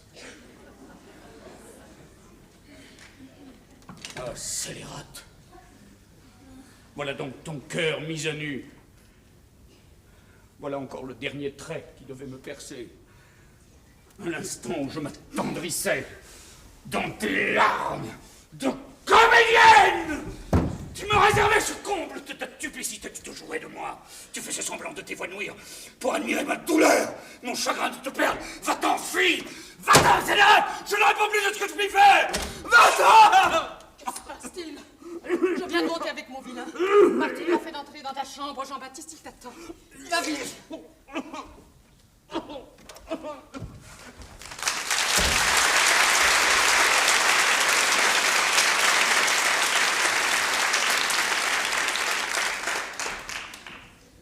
Encore une dispute. Il m'a fait une scène ridicule. Tu as les yeux rouges. Il m'a fait pleurer. Ça m'étonnerait. Tu le vois toi-même? Je sais qu'il t'est facile de pleurer pour l'attendrir. Il voulait que nous nous séparions. Et il le veut toujours, si j'ai bien compris. Tu lui as encore fait du mal. Mais je n'ai rien fait du tout. Ne me prends pas pour une bête. Arrêtez, au fond, c'est très bien ainsi. Nous nous séparons. Nous ne verrons plus qu'au théâtre, au moins. Il ne me rompra plus la tête. Et toi? Tu ne m'as pas un peu rompu la tête? Tu ne sais donc pas qu'il y a 20 jours, il crachait le sang et qu'il a failli mourir? Et que malgré cela, il travaille sans cesse, avec le souci du théâtre fermé depuis 30 jours, et des acteurs qui attendent ce rétablissement pour gagner leur vie. Cela ne compte pas pour toi, qu'il n'ait plus 20 ans, et qu'il soit surchargé de soucis, d'ennemis, et en butte à toutes les méchantes manœuvres contre lui. Cela te laisse indifférente. Que faut-il pour t'atteindre, toi? Molière t'adore. Il t'a comblé autant qu'il se peut. Tu pourrais être son seul bonheur dans cette vie d'enfer qu'est la sienne. Tu es seul à pouvoir lui rendre moins pénible toutes les injustices qui s'abattent sur lui. Et rien ne te remue. Au contraire, tu augmentes ses chagrins. Tu le tourmentes. Avec tes façons d'agir de jeune coquine. Tu provoques sa colère et tu le mets dans l'état où je viens de le voir. As-tu les yeux fermés ou un cœur de pierre, malheureuse? Je n'ai pas assez de lui. Faut que tu viennes me faire des scènes, toi aussi. Oui, moi aussi. J'ai le droit de parler aussi.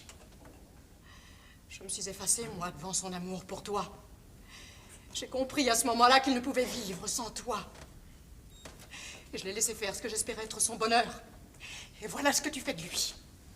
Tu t'amuses avec lui comme d'un jouet. Tu le trompes. Et tu le rends ridicule aux yeux de ses ennemis. Tu aggraves son mal et abrèges sa vie avec tes comportements de poupée capricieuse et frivole. J'ai à parler, moi, parfaitement. Et tu vas me faire le plaisir de changer d'attitude et de baisser le ton et de lui demander pardon. Moi? Oui, toi. Si tu ne veux pas le garder, moi, je veux. Je ne veux pas qu'il aille s'amouracher après toi de n'importe quelle actrice d'une autre troupe. Je veux que nous restions unis. C'est pour cela que j'ai accepté cette vie, tu m'entends? J'entends que tu es ma sœur, que tu me parles comme une belle-mère amoureuse de son gendre, voilà ce que j'entends. Eh bien, sache que je suis ta mère, justement. Quoi? Et je te parle comme à ma fille, qui est une catin. Ma mère? Oh, elle est bien bonne! Avec qui? Avec mon mari, ce serait joli! Je serais sa fille! Qu'est-ce que tu es folle!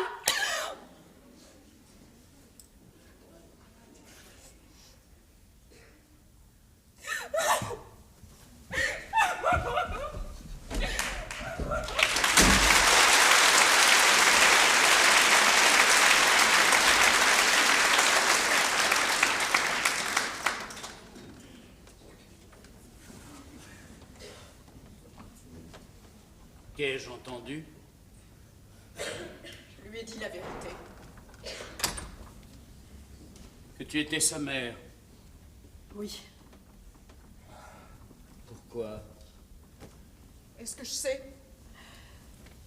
Je n'avais pas à lui dire cela. C'est stupide, cela n'arrangera rien, au contraire. Ce n'est pas sa faute, après tout. Qu'a-t-elle répondu? Une monstruosité. Je l'ai giflée. Tout cela est affreux. Nous sommes de pauvres gens. Dès qu'on nous remue un peu, nous ne sommes pas beaux. Le sang des Béjards. Madeleine, tout est rompu entre elle et moi. Elle pourra continuer à vivre ici à cause de notre fille. Mais nous ne nous verrons plus qu'au théâtre. Ça ne rendra pas ta vie plus facile. Non. Plus pénible, peut-être. Mais rien n'était plus possible. Il faut savoir renoncer un jour. Oui. Et cela ne sert parfois à rien. Oh, je te demande pardon. Ce n'est pas à toi de le faire. À personne, d'ailleurs. C'est ainsi. Cela fut ainsi. J'ai été imprudent. Tu as été amoureux. Ah oui. Que t'a dit ton médecin? Il faut te soigner, surtout. Oh, rien de bien nouveau. Je vais plutôt mieux. Tu tousses beaucoup? Quand je m'emporte. Il faut te reposer. Oui, oui, bien sûr. Je viendrai te voir souvent ces temps-ci. Il ne faut pas non plus que tu sois trop seul. Je t'apporterai un sirop dont on m'a parlé, qui est, paraît-il, excellent.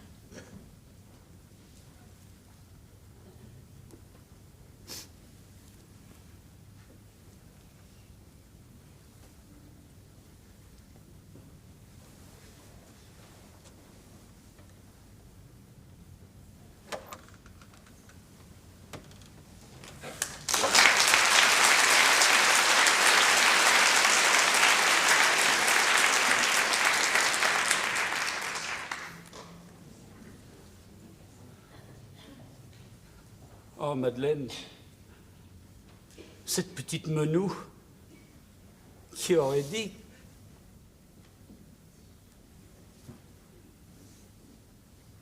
C'est Boileau qui a raison. Rien. Ne rien accepter. Dire son fait à tous. Alceste est fait pour cela comme une pierre. D'un seul bloc. Non, laissez-moi, je vous prie.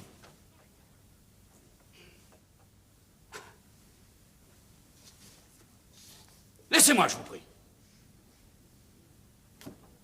Mais enfin, dites-moi, quelle bizarrerie.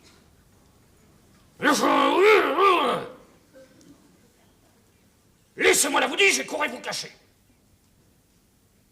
Mais on entend les gens, au moins, sans se fâcher. Moi, je veux me fâcher et ne veux point entendre.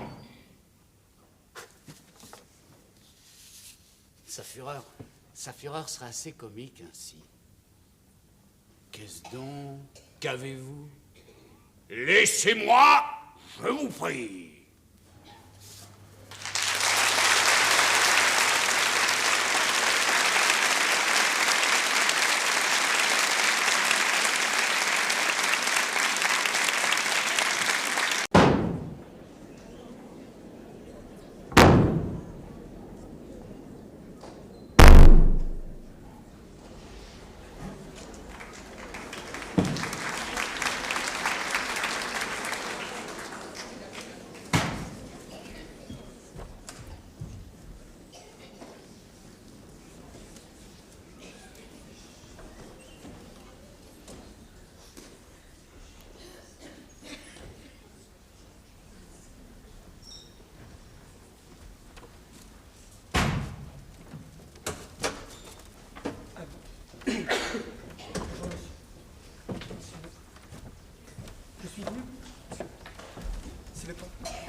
Monsieur Molière.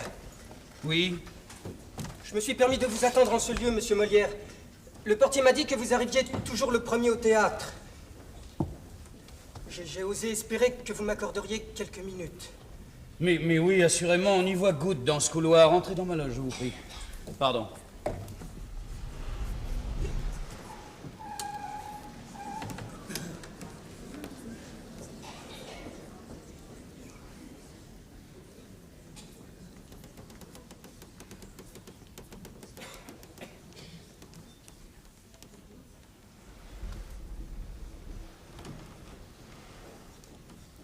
Ne suis-je pas trop importun, monsieur? Non, asseyez-vous. Pardon. Vous voulez devenir comédien? Comment le savez-vous, monsieur? Restez assis. Bien, oui, vous l'avez deviné, monsieur Molière. Voyez-vous bien? Je ne suis pas le premier, je pense. Ah, non. Eh bien oui, c'est précisément cela. Je brûle d'amour pour le théâtre. Je viens vous voir jouer chaque fois que je le puis. J'ai déjà assisté à 2 représentations des Fourberies de Scapin. Le jour de la première, il y a 1 mois. Il y a même 1 mois aujourd'hui. Aujourd'hui? Mais oui, le 24. Oh, c'est vrai. Et puis j'ai revu la pièce dimanche dernier. Mais j'y veux encore assister cet après-midi. Cette comédie-là vous plaît donc? Ah oui, elle est tellement vive. Et dans le rôle de Scapin, vous êtes si entraînant. Vous trouvez? Je ne suis plus assez jeune pour jouer ce genre de rôle. Les scènes du 2e acte sont fatigantes. Pour moi, il y faut des poumons. Moins vieux que les miens. Je ne trouve pas, monsieur. Vous voulez devenir comédien? Eh bien, voyez-vous, c'est cela, être comédien.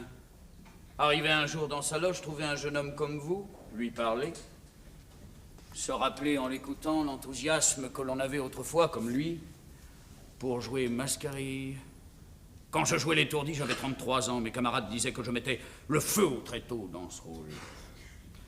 Aujourd'hui, j'ai donné un frère à Mascarille. Scapin aussi est un valet entreprenant, alerte, dévergondé. Seulement voilà, j'ai dû lui faire quelques années de galère pour tenir son rôle moi-même, parce qu'aujourd'hui, j'ai 49 ans. Mais ce n'est pas vieux, je pense. Il m'a fallu charger mon personnage de mes propres années de galère dans le théâtre. Je l'ai vieilli. Je lui ai jeté sur les épaules le même temps de travaux forcés que moi, car c'est cela notre vie. C'est une chaîne au cou, le théâtre. Et une autre à chaque poignet, un boulet à chaque pied. Que diable allez-vous faire dans cette galère? C'est le cas de le dire. Et quel âge avez-vous? 20 ans. Vous êtes amoureux d'une actrice? Oh, non, non, non. Ce n'est pas défendu. Certainement. Mais c'est le théâtre que vous aimez. Oui. Et n'aimez-vous pas le mois de juin? Pourquoi? Ne ferait-il pas bon se promener cet après-midi dans Paris? J'ai quitté un doux soleil doré, des feuilles vertes, pour entrer dans ce couloir obscur, et cette loge, trouvez-vous cela très plaisant? Mais cependant, vous arrivez toujours le premier au théâtre. Et presque 1 heure avant le spectacle. Et j'arrive en avance parce que je ne sais plus m'hâter pour m'habiller. J'ai besoin de tout mon temps. Ne ferait-il pas bon se promener dans Paris? Sans doute. Avez-vous encore votre père? Oui, monsieur. Quelle profession exerce-t-il? Il est marchand de draps, rue Saint-Thomas-du-Louvre. Et votre famille est-elle bien heureuse de voir votre goût pour le théâtre? Ah non, ça n'ira pas sans difficulté. Oui, naturellement. Mais je comprends pas pourquoi. Mais cela est ainsi. Un jour viendra où cette sorte de préjugé tombera. Vous croyez? Assurément. Moi, je ne crois pas. Et les parents ont bien raison au bout du compte. Ils veulent le bonheur de leurs enfants. L'état de comédien n'est pas fait pour le leur donner. Vous le pensez donc vraiment, monsieur Molière? C'est la dernière ressource de ceux qui ne savent mieux faire. Pesez bien les choses avant de vous engager dans cette impasse. Croyez-moi, vous allez enfoncer un poignard dans le cœur de vos parents. Moi-même, j'ai souvent regretté de leur avoir donné ce déplaisir, et si ça devait recommencer, je ne choisirai jamais cette profession, car ses avantages sont trompeurs. Elle n'est qu'un esclavage au plaisir des grands. Le monde regarde les comédiens comme des gens perdus. J'ai eu un fils qui n'a pas vécu. S'il avait votre âge, je ne souhaiterais pas non plus qu'il devînt comédien. Ah? Oui, je vous dis mon sentiment. Je compose aussi des comédies. Et si le théâtre me tente si fort, c'est que je souhaiterais, comme vous, de jouer mes propres pièces. Dois-je comprendre que je ferais mieux de renoncer à ces projets? J'ai réuni quelques camarades et nous avons formé une petite troupe. Nous espérons pouvoir louer un jour une petite salle, un jeu de paume, et jouer ma première comédie. Ah, vous êtes un jeune confrère, alors. J'ai beaucoup à apprendre, je pense. Et je voulais vous demander, monsieur Molière, si vous m'autoriseriez à assister dans les coulisses du théâtre à la représentation d'aujourd'hui. J'aurais grand besoin de respirer un peu cet air-là. Il doit être utile de connaître les tréteaux pour écrire de bonnes pièces. Je voudrais beaucoup voir les fourberies à l'envers, si je puis dire. M'y autorisez-vous? C'est entendu. La représentation ne commencera pas avant une demi-heure, 40 minutes. Revenez dans un moment, vous pouvez même attendre dans ce couloir si vous voulez, mais l'endroit n'est guère plaisant. Non, je vais sortir, je reviendrai. Oh, vous avez raison, profitez du soleil. Merci encore, monsieur Molière. Oui. Ah, c'est vous, Ducroisy? Oui, patron, c'est moi. Ah.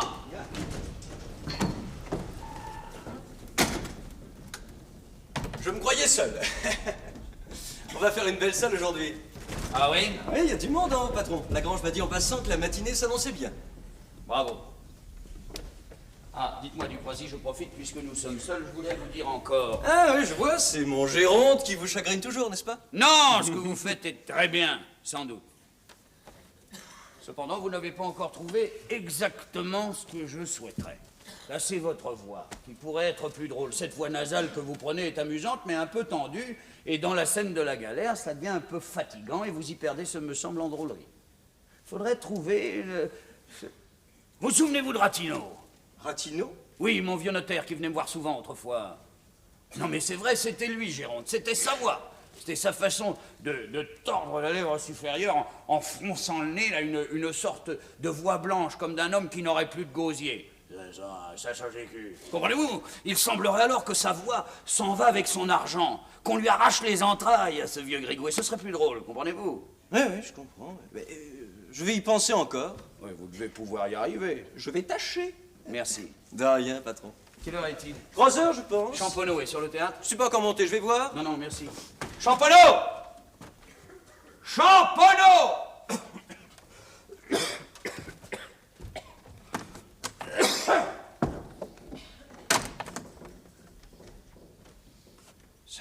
écus.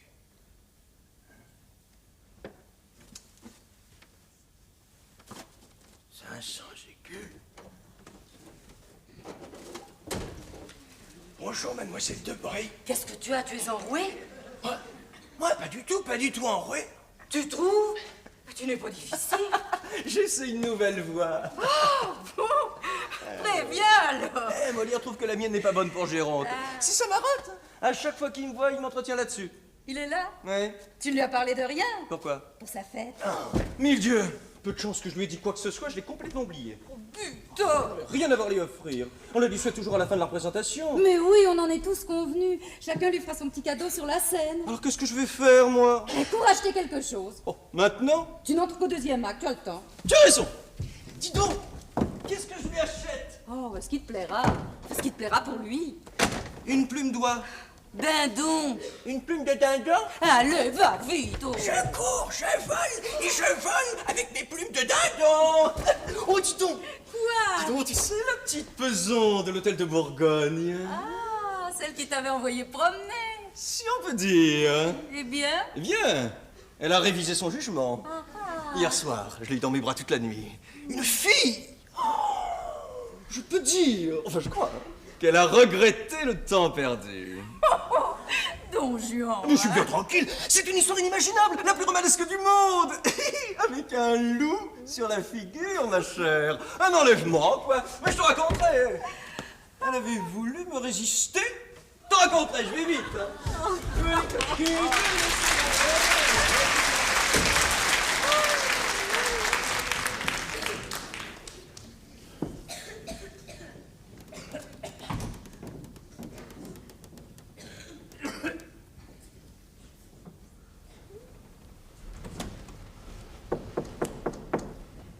On peut entrer? C'est toi, Catherine? Entre, ma grosse. Comment ma grosse? Moi, qui étais célèbre pour ma maigreur. C'est bien pour cela, mais tu grossis maintenant. Oh, bah dis-moi bientôt que je suis vieille. Moins que moi, mais cela viendra. Ah, vous êtes plein d'enjouement, je vois. Jean-Baptiste ne m'embrasse pas.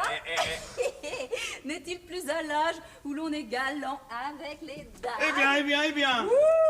N'est-il pas de bonne humeur? Il est de fort bonne humeur, mais il passe sa culotte. Ah, on le connaît dans cette tenue.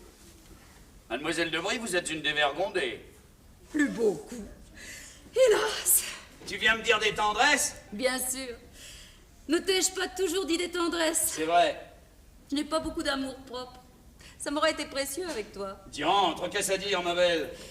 Que j'ai toujours été la bonne fille que tu aimais bien, qui était là quand tu en avais envie. Mais pourquoi donc ce retour sur le passé? Tu mélancolique? Oh, c'est toi qui parles de notre âge. Ah, tu as raison, c'est moi. Tu nous traites de vieux. Nous, vieux? Regarde-toi un peu dans ce miroir. Et regarde-moi dans ce costume. Sommes-nous vieux? C'est ce que je dis. Oui, ça, j'ai bien les reins un peu tordus certains jours où j'ai pris froid. Hein? Mais dans l'ensemble, qu'en penses-tu? En arrivant ici, il y a 5 minutes, je me sentais vieux. Mais dès qu'on se prépare à jouer, on n'a plus d'âge. Non? Tu vois bien. Et toi, tu restes miraculeuse, voilà la vérité. Oh, moi. J'épaissis, tu as raison. Mais pas du tout, pas Oh, du mais tout. oui. Mais tu fais une Hyacinthe charmante. Tu viens me souhaiter ma fête? Chut, c'est une surprise. Oh, quelle bonne fortune. C'est pourtant bien ce que je viens faire. Je viens souhaiter sa fête à Jean-Baptiste avant de la souhaiter à mon patron. M'aimerez-vous longtemps encore? Mais je l'espère bien. Dites-moi, Octave, est-il vrai ce que Sylvestre vient de dire à Nérine? Quoi? Que l'on vous a rencontré, Armand et toi, rue de Richelieu, l'un tenant le bras de l'autre comme deux époux réconciliés et attendris. D'où vient cette légende? On murmure que depuis Psyché, vous êtes du dernier tendre l'un pour l'autre, et je suis naturellement la dernière à la pente. Ouais, en jouant Psyché, elle s'est prise à aimer Baron. Il l'a délaissée, alors on aime les vieux amis. Lorsque surviennent ces sortes d'infortunes, on se souvient de leur beau côté. Pour une femme échaudée par un amant volage, un vieux mari reprend du charme. Cela est donc vrai. Elle te fait des grâces. Non. Mais il nous arrive de nous parler quelquefois. Cela n'est point une réconciliation, cela est une rupture de silence, simplement. Après 4 ans, cela est un signe. Non, une vieille habitude que l'on peut reprendre sans péril. Tu reprends aussi l'habitude de la regarder? Oui, aussi. Je la regarde, je l'entends. Je me demande pourquoi cette même voix et ces mêmes yeux m'ont rendu autrefois si malheureux. Elle m'amuse. Elle occupe agréablement mes regards. C'est Boileau qui t'appelle le contemplateur. Il est doux de contempler ce qui vous a rendu aveugle autrefois. Cela d'abord prouve votre guérison et ensuite c'est une revanche paisible, mais réconfortante.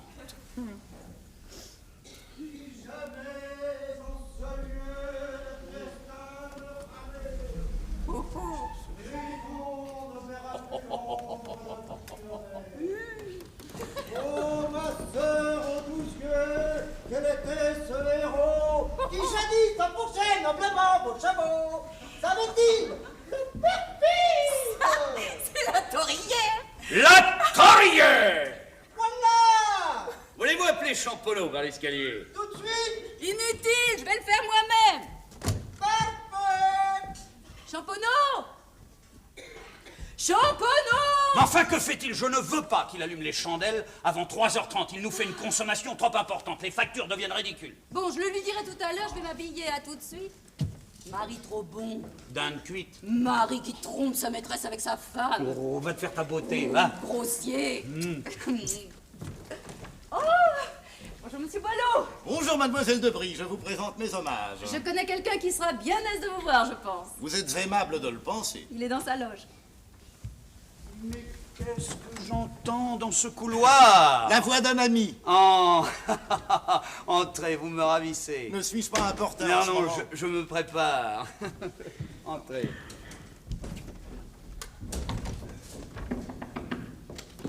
C'est fait, ça lui plaira beaucoup. Qu'est-ce donc? Ah, tu verras. Viens donc, je vais te raconter mon histoire avec la petite Peson. Oh, pas tout de suite, je m'habille. Bon, tu me le rappelles alors?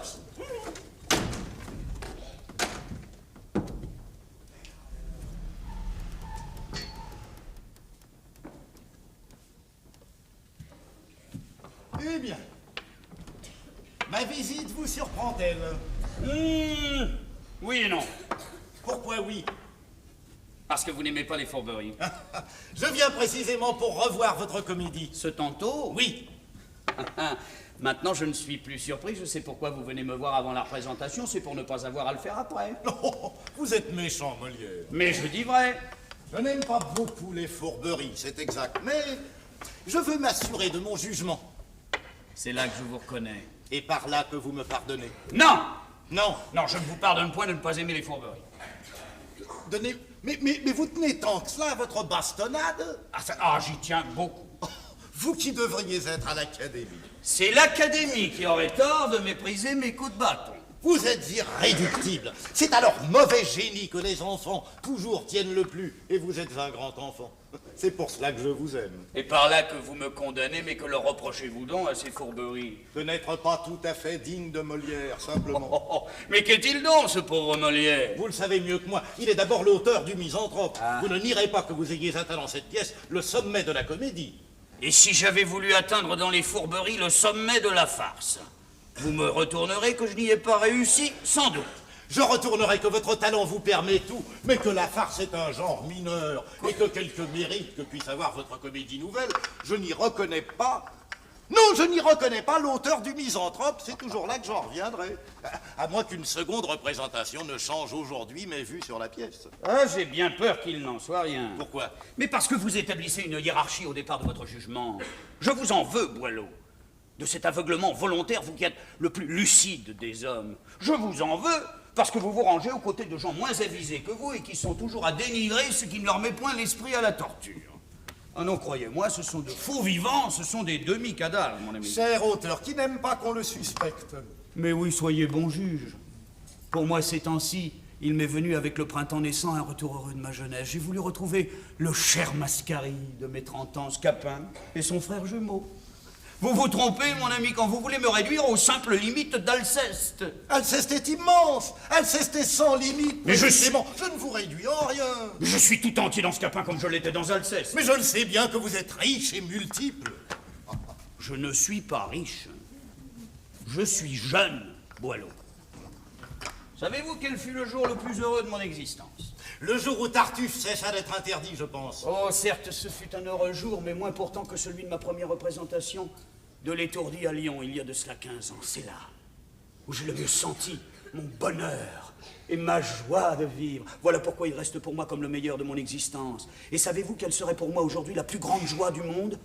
Posséder encore le manuscrit de mon Étourdi. Ma jeunesse était là, dans mon écriture, montante et emportée. Eh ben, je l'ai déchiré et jeté au panier dans un moment de colère, il y a de cela 5 ou 6 ans, je le regrette tous les jours. Alors, c'est notre jeunesse qui compte, Boileau, c'est là-dessus que nous serons jugés, puisque vous me parlez quelquefois du sort que l'avenir réserve à nos ouvrages. Eh bien, Molière, cessez d'exercer votre profession de comédien, entrez à l'académie où votre place est marquée, et le Parnasse prendra vos fourberies comme une œuvre de votre jeunesse. Je ne quitterai pas Boileau. Il y a trop d'honneur à ce métier-là. Mais pas pour vous, qui êtes le premier de notre temps pour l'esprit et pour les sentiments d'un vrai philosophe. Les vrais philosophes n'auront pas mon affection pour certains de mes personnages.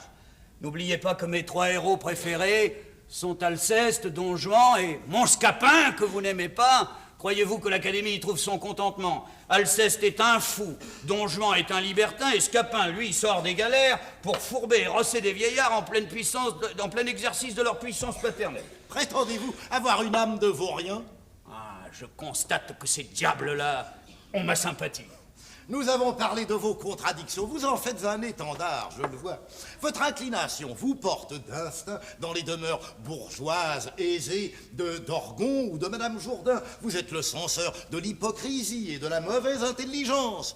Et vos personnages préférés sont un galérien fourbe, un séducteur sans âme et Alceste que vous taxez de folie. Avouez que vous prêtez à réflexion, Molière. Mais n'est-ce pas bien ainsi? Quelle réflexion ferons-nous, Boileau?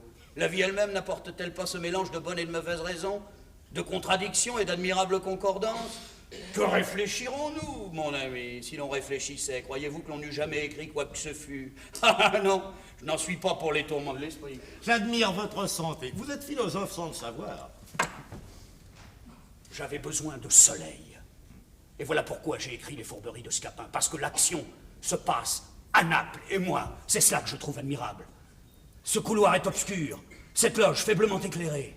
Et ce tantôt, je serai pendant 2 heures au soleil chaud de l'Italie. Non pas que mes chandelles soient fortes, mais Scapin lui-même est ensoleillé. N'est-ce pas admirable de jouer la comédie? Je ne chercherai plus à vous convaincre.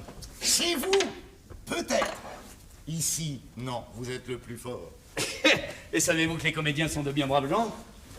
Non, vous n'ignorez pas quel jour nous sommes? Dimanche, je crois bien. Et savez-vous ce qu'ils ont tous... Oui, le 24 juin, fête de Saint Jean-Baptiste, mon patron. En vérité? Et savez-vous ce qu'ils ont tous fait en croyant que je ne l'ai pas décelé? Chacun m'a acheté un souvenir pour me souhaiter cette fête sur la scène après la pièce. Je regrette de ne pas être de la troupe. Oh, n'est-ce pas une attention charmante de leur part? J'espère que vous me permettrez demain de vous souhaiter aussi votre fête. Ne riez pas. Je ne ris pas. Oh, vous ne me quittez pas encore. Il va falloir que j'aille dans la salle. Mais vous avez bien le temps. Champano! Champano est-il arrivé? Je ne sais pas. Champano. Non, vous ne partez pas encore. Champano! Ah, vous êtes arrivé. Oui, n'allumez vos chandelles qu'à 3h30. Merci, vous voyez, vous avez bien le temps. Quelle heure a-t-il dit? Le quart. Oui. Vous pouvez rester avec moi encore 10 minutes. Volontiers, mais alors, dans ce cas, je vous demanderai de vouloir m'indiquer où Quoi se trouve... Quoi? J'aimerais connaître le lieu retiré. Ça, ah. Alors c'est par ici, ce n'est pas luxueux, ça je vous préviens. C'est la porte au fond du couloir, à gauche. On n'en est pas moins homme, n'est-ce pas?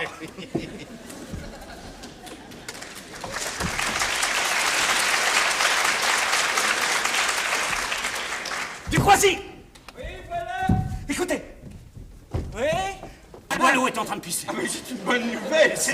Oui, enfin, dépêchez-vous, rentrez. Et que se passe-t-il? Et cachez-vous derrière ce paravent. Ce que je vous disais tout à l'heure à propos de la voix de Ratino. Eh bien. Allez, cachez-vous derrière ce paravent. Maintenant? Oui, vite. Boileau va revenir, je veux lui faire une fourberie.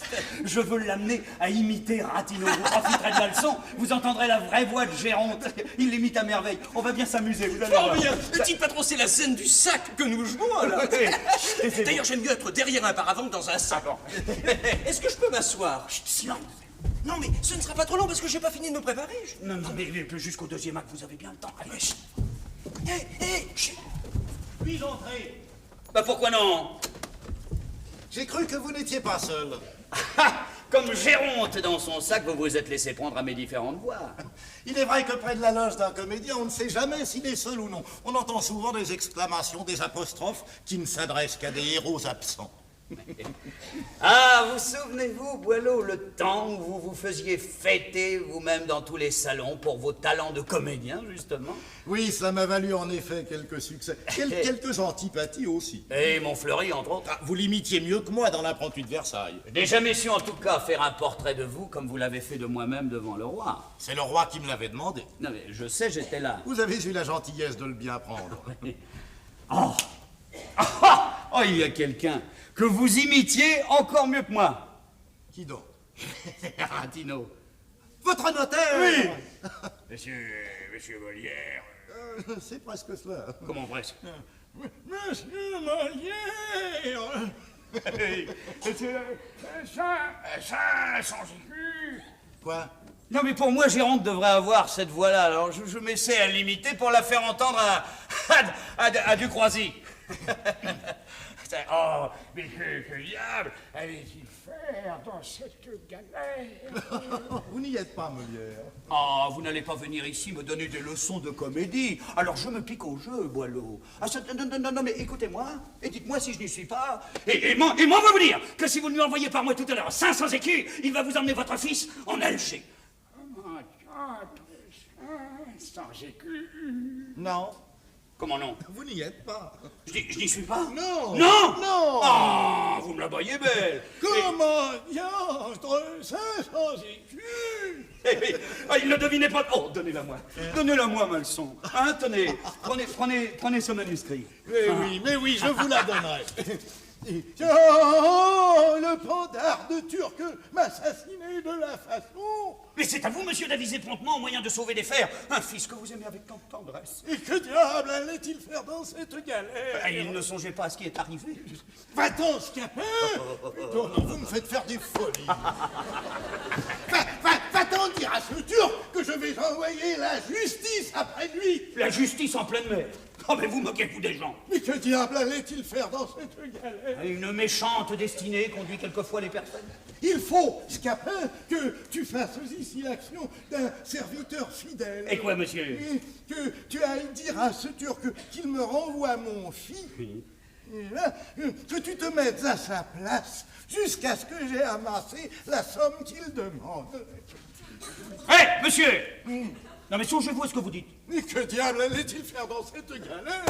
Il ne devinait pas ce malheur. Songez, monsieur, qu'il ne m'a donné que 2 heures. Tu dis qu'il demande... 500 écus. 500 écus? Oui. Mais n'a-t-il point de conscience? Vraiment, oui. De la conscience à un Turc. Sait-il bien ce que c'est que 500 écus? Ah oui, monsieur, il sait que c'est 1500 livres. Et croit-il, le traître, que 1500 livres se trouvent dans le bras d'un cheval? Mais ce sont des gens qui n'entendent point de raison. Mais que diable allait-il faire dans cette galère? Ah, savez-vous bien, voilà.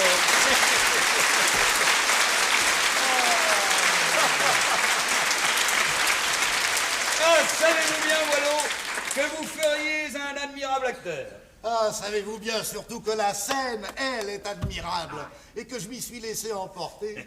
Je ne veux pas la terminer, je vais la réentendre. C'est une scène étonnante. Elle est dans le pédant joué. Mais vous l'avez réécrite. Le pauvre Bergerac reste bien pâle à côté de ce style-là. Quel rythme, quel accent! Vous êtes inimitable, même dans vos petites œuvres. Et vous allez finir par me faire aimer votre bastonnade si vous continuez. Je m'en vais. Enfin, je vous tire mon chapeau, vous êtes le ratino idéal. Vous m'avez fait faire des tabarinades. Et je ne vous le pardonnerai pas si, grâce à l'excellence de cette scène, je ne m'y étais moi-même tant réjoui. Et cette fois, ne comptez pas sur ma visite après la représentation. Je ne reviendrai point. Vous voulez vous réserver de n'aimer toujours pas? Non. Je vous laisserai à vos amis. Ah. À bientôt. Au revoir. Et bonne fête, Molière. Boileau, Boileau, mon ami, vous êtes un farceur, vous aussi. Eh ben, qu'y a-t-il, Beauval? Vous riez déjà. Zerbinette est en avance. Une histoire admirable. Un tour qu'on a joué à Ducroisy. C'est l'aventure la plus drôle du monde. Ce pauvre Ducroisy n'en sait rien encore. Eh ben, vous me raconterez plus tard, hein? Non, il faut que vous sachiez. C'est un tour que lui a joué la petite Peson de l'hôtel de Bourgogne. Non. Vous connaissez Ducroisy. Il croit toujours qu'aucune femme ne lui résiste. La petite Peson lui avait déjà fait comprendre qu'elle ne désirait pas ses faveurs. Naturellement, il a insisté. Alors, hier...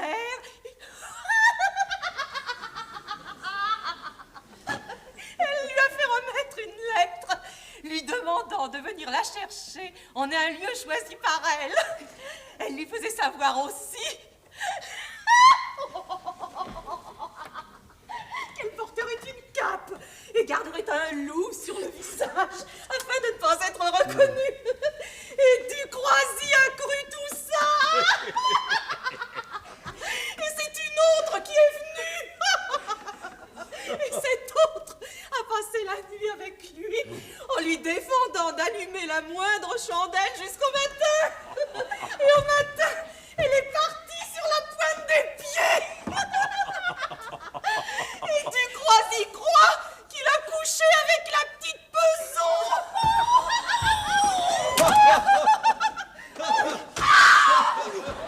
Oh, le misérable! La tête! Oui, je regrette Ducroisy. Mais ça ne va pas se passer comme ça! Avez-vous bien entendu? Ah oui, je vous remercie. J'ai entendu. Non! La voix, la vraie voix de Géronte, l'avez-vous bien entendue? Quoi, la vraie voix de Géronte? Ah, la voix de Géronte. Oui, je ne sais pas, patron, hein. On verra, on va voir. T'es pas forte, celle-là. Oh, toi, le bouffal, si je t'entends rire, je fais la lecture de mots. Quoi? Non, mademoiselle, je ne suis pas un grossier personnage, mais je n'aime pas qu'on se paie ma tête. Tu n'en as pas. Silence, la tourrière, mêle-toi de tes affaires. Je me mêle de mes affaires, tu n'as pas tort. Tu ne peux plus rire, la chose est belle. C'est pas une femme, cette fille-là, c'est une barrique. C'est une cascade avec son robinet ouvert. Dis donc! Veux-tu que je t'apprenne à parler poliment, moi? Oh, je te perds, je te perds. Enfin, mais où êtes-vous aller chercher ces façons d'agir? Allez-vous, thérapeute? Et vous conduire autrement que des palefreniers. Êtes-vous une troupe de comédiens ou de faux? Je ne suis pas un montreur de lions. Assez! Une bonne salle, Molière. Du monde. Une très bonne salle. Beaucoup de jeunes gens. Vous entendez? Il y a du monde. Alors il va falloir bien jouer et faire rire. Alors cessez de vous disputer, de vous fatiguer à vous battre. Allez finir de vous préparer. Vite, allons. Et vous, Lagrange, habillez-vous, dépêchez-vous. Et moi, j'ai le temps, je n'entre qu'aux deux. Ah oui, c'est vrai.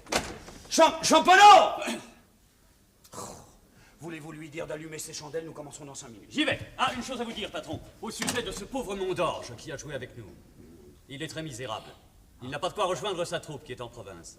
Puis-je lui offrir 4 pistoles? Il est à l'entrée. Mondorge? Mais oui, certainement. Merci, patron. Lagrange? Oui? Donnez-lui pour moi.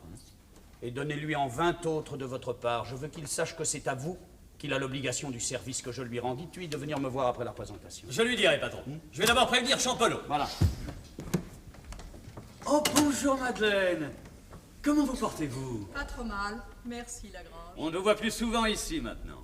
Vous vous êtes retiré trop tôt, Madeleine. Mais non, il faut savoir s'arrêter dans notre métier. Cela est vrai pour d'autres. Merci, Lagrange. Molière est là? C'est toi, Madeleine? Oui. Tu entres en scène? Mais oui, dans quelques instants. Viens, entre.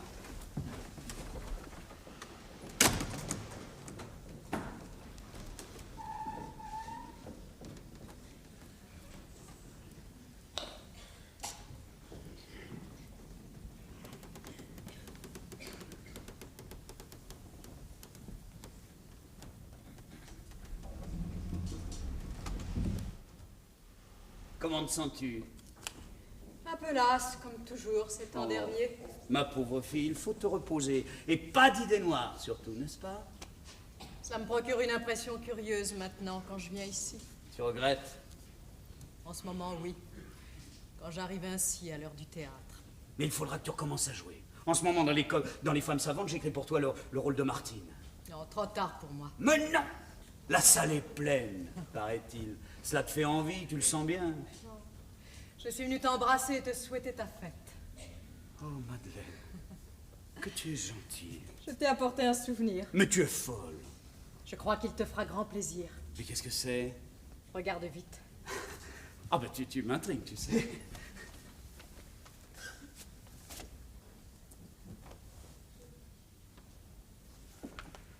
Oh, Madeleine. Le manuscrit de l'étourdi. Mais d'où sort-il? Hein? Comment tu as pu? Tu vois, je l'ai ramassé le jour où, dans un mouvement de colère, tu l'as déchiré. Et puis j'en ai recollé toutes les feuilles, une à une. Je le gardais depuis longtemps. Aujourd'hui, j'ai pensé qu'en jouant Scapin, Mascarille te ferait plaisir. Oh, Madeleine. Ma Madeleine, tu pouvais pas me donner une plus grande joie. Mais c'est notre jeunesse. Ce manuscrit, c'est la première représentation de ma première comédie à Lyon. Le souper dans nos costumes de théâtre avec Gros René, Joseph, Thérèse. Ils sont morts tous les trois. Ah oui. Ils sont morts. Ce jour-là, tu faisais des projets. Mais c'est toi qui m'as poussé à écrire. Puisque tu as su composer l'étourdi, me disais-tu, prends une autre pièce italienne et adapte-la, je me demandais si j'y parviendrais. C'était le jour où tu voulais qu'on nous aime à Paris. As-tu été assez aimé? Ouais, j'étais assez détesté, combattu. Mais tu m'avais prévenu. Ce soir-là, tu voulais tuer tous ceux qui s'opposeraient à toi. Ce sont eux certains soirs qui ont bien failli me tuer. Mais j'ai la vie dure. Bonne fête, Jean-Baptiste. Oh, merci, Madeleine. Fasse le ciel que je puisse encore longtemps te souhaiter cette fête, Jean-Baptiste. Mon petit Molière qui a tant de talent. Mais oui. Encore longtemps, Madeleine. Mais oui.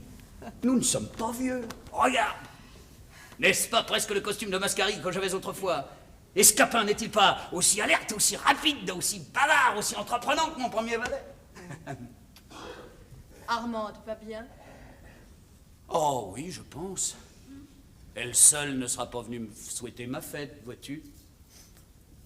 C'est ma femme.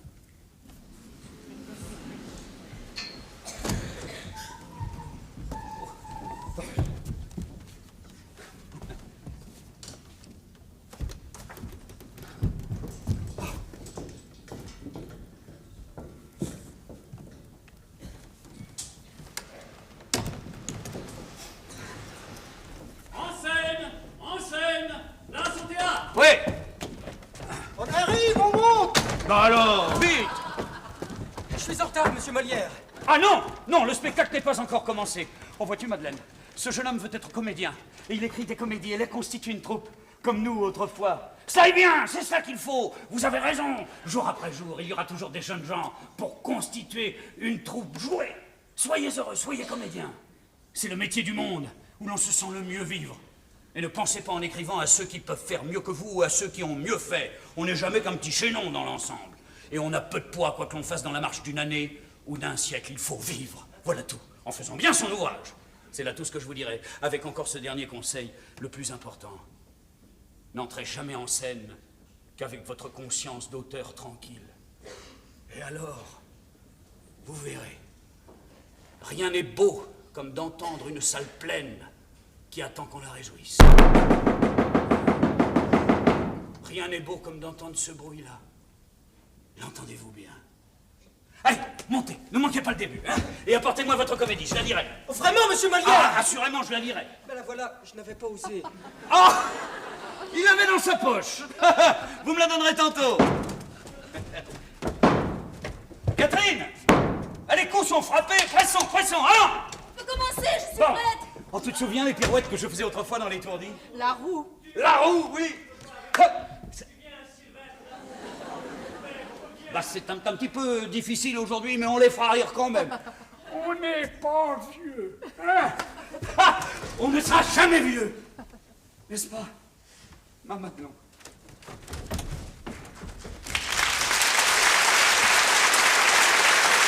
Assurément, tu ne seras jamais vieux, Jean-Baptiste, mon bien-aimé.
La pièce que nous avons eu la joie et l'honneur de jouer pour vous ce soir est d'André Roussin.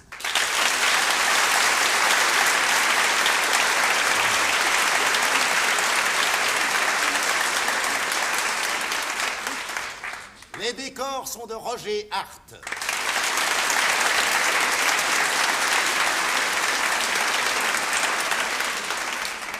La mise en scène est de Louis Ducreux.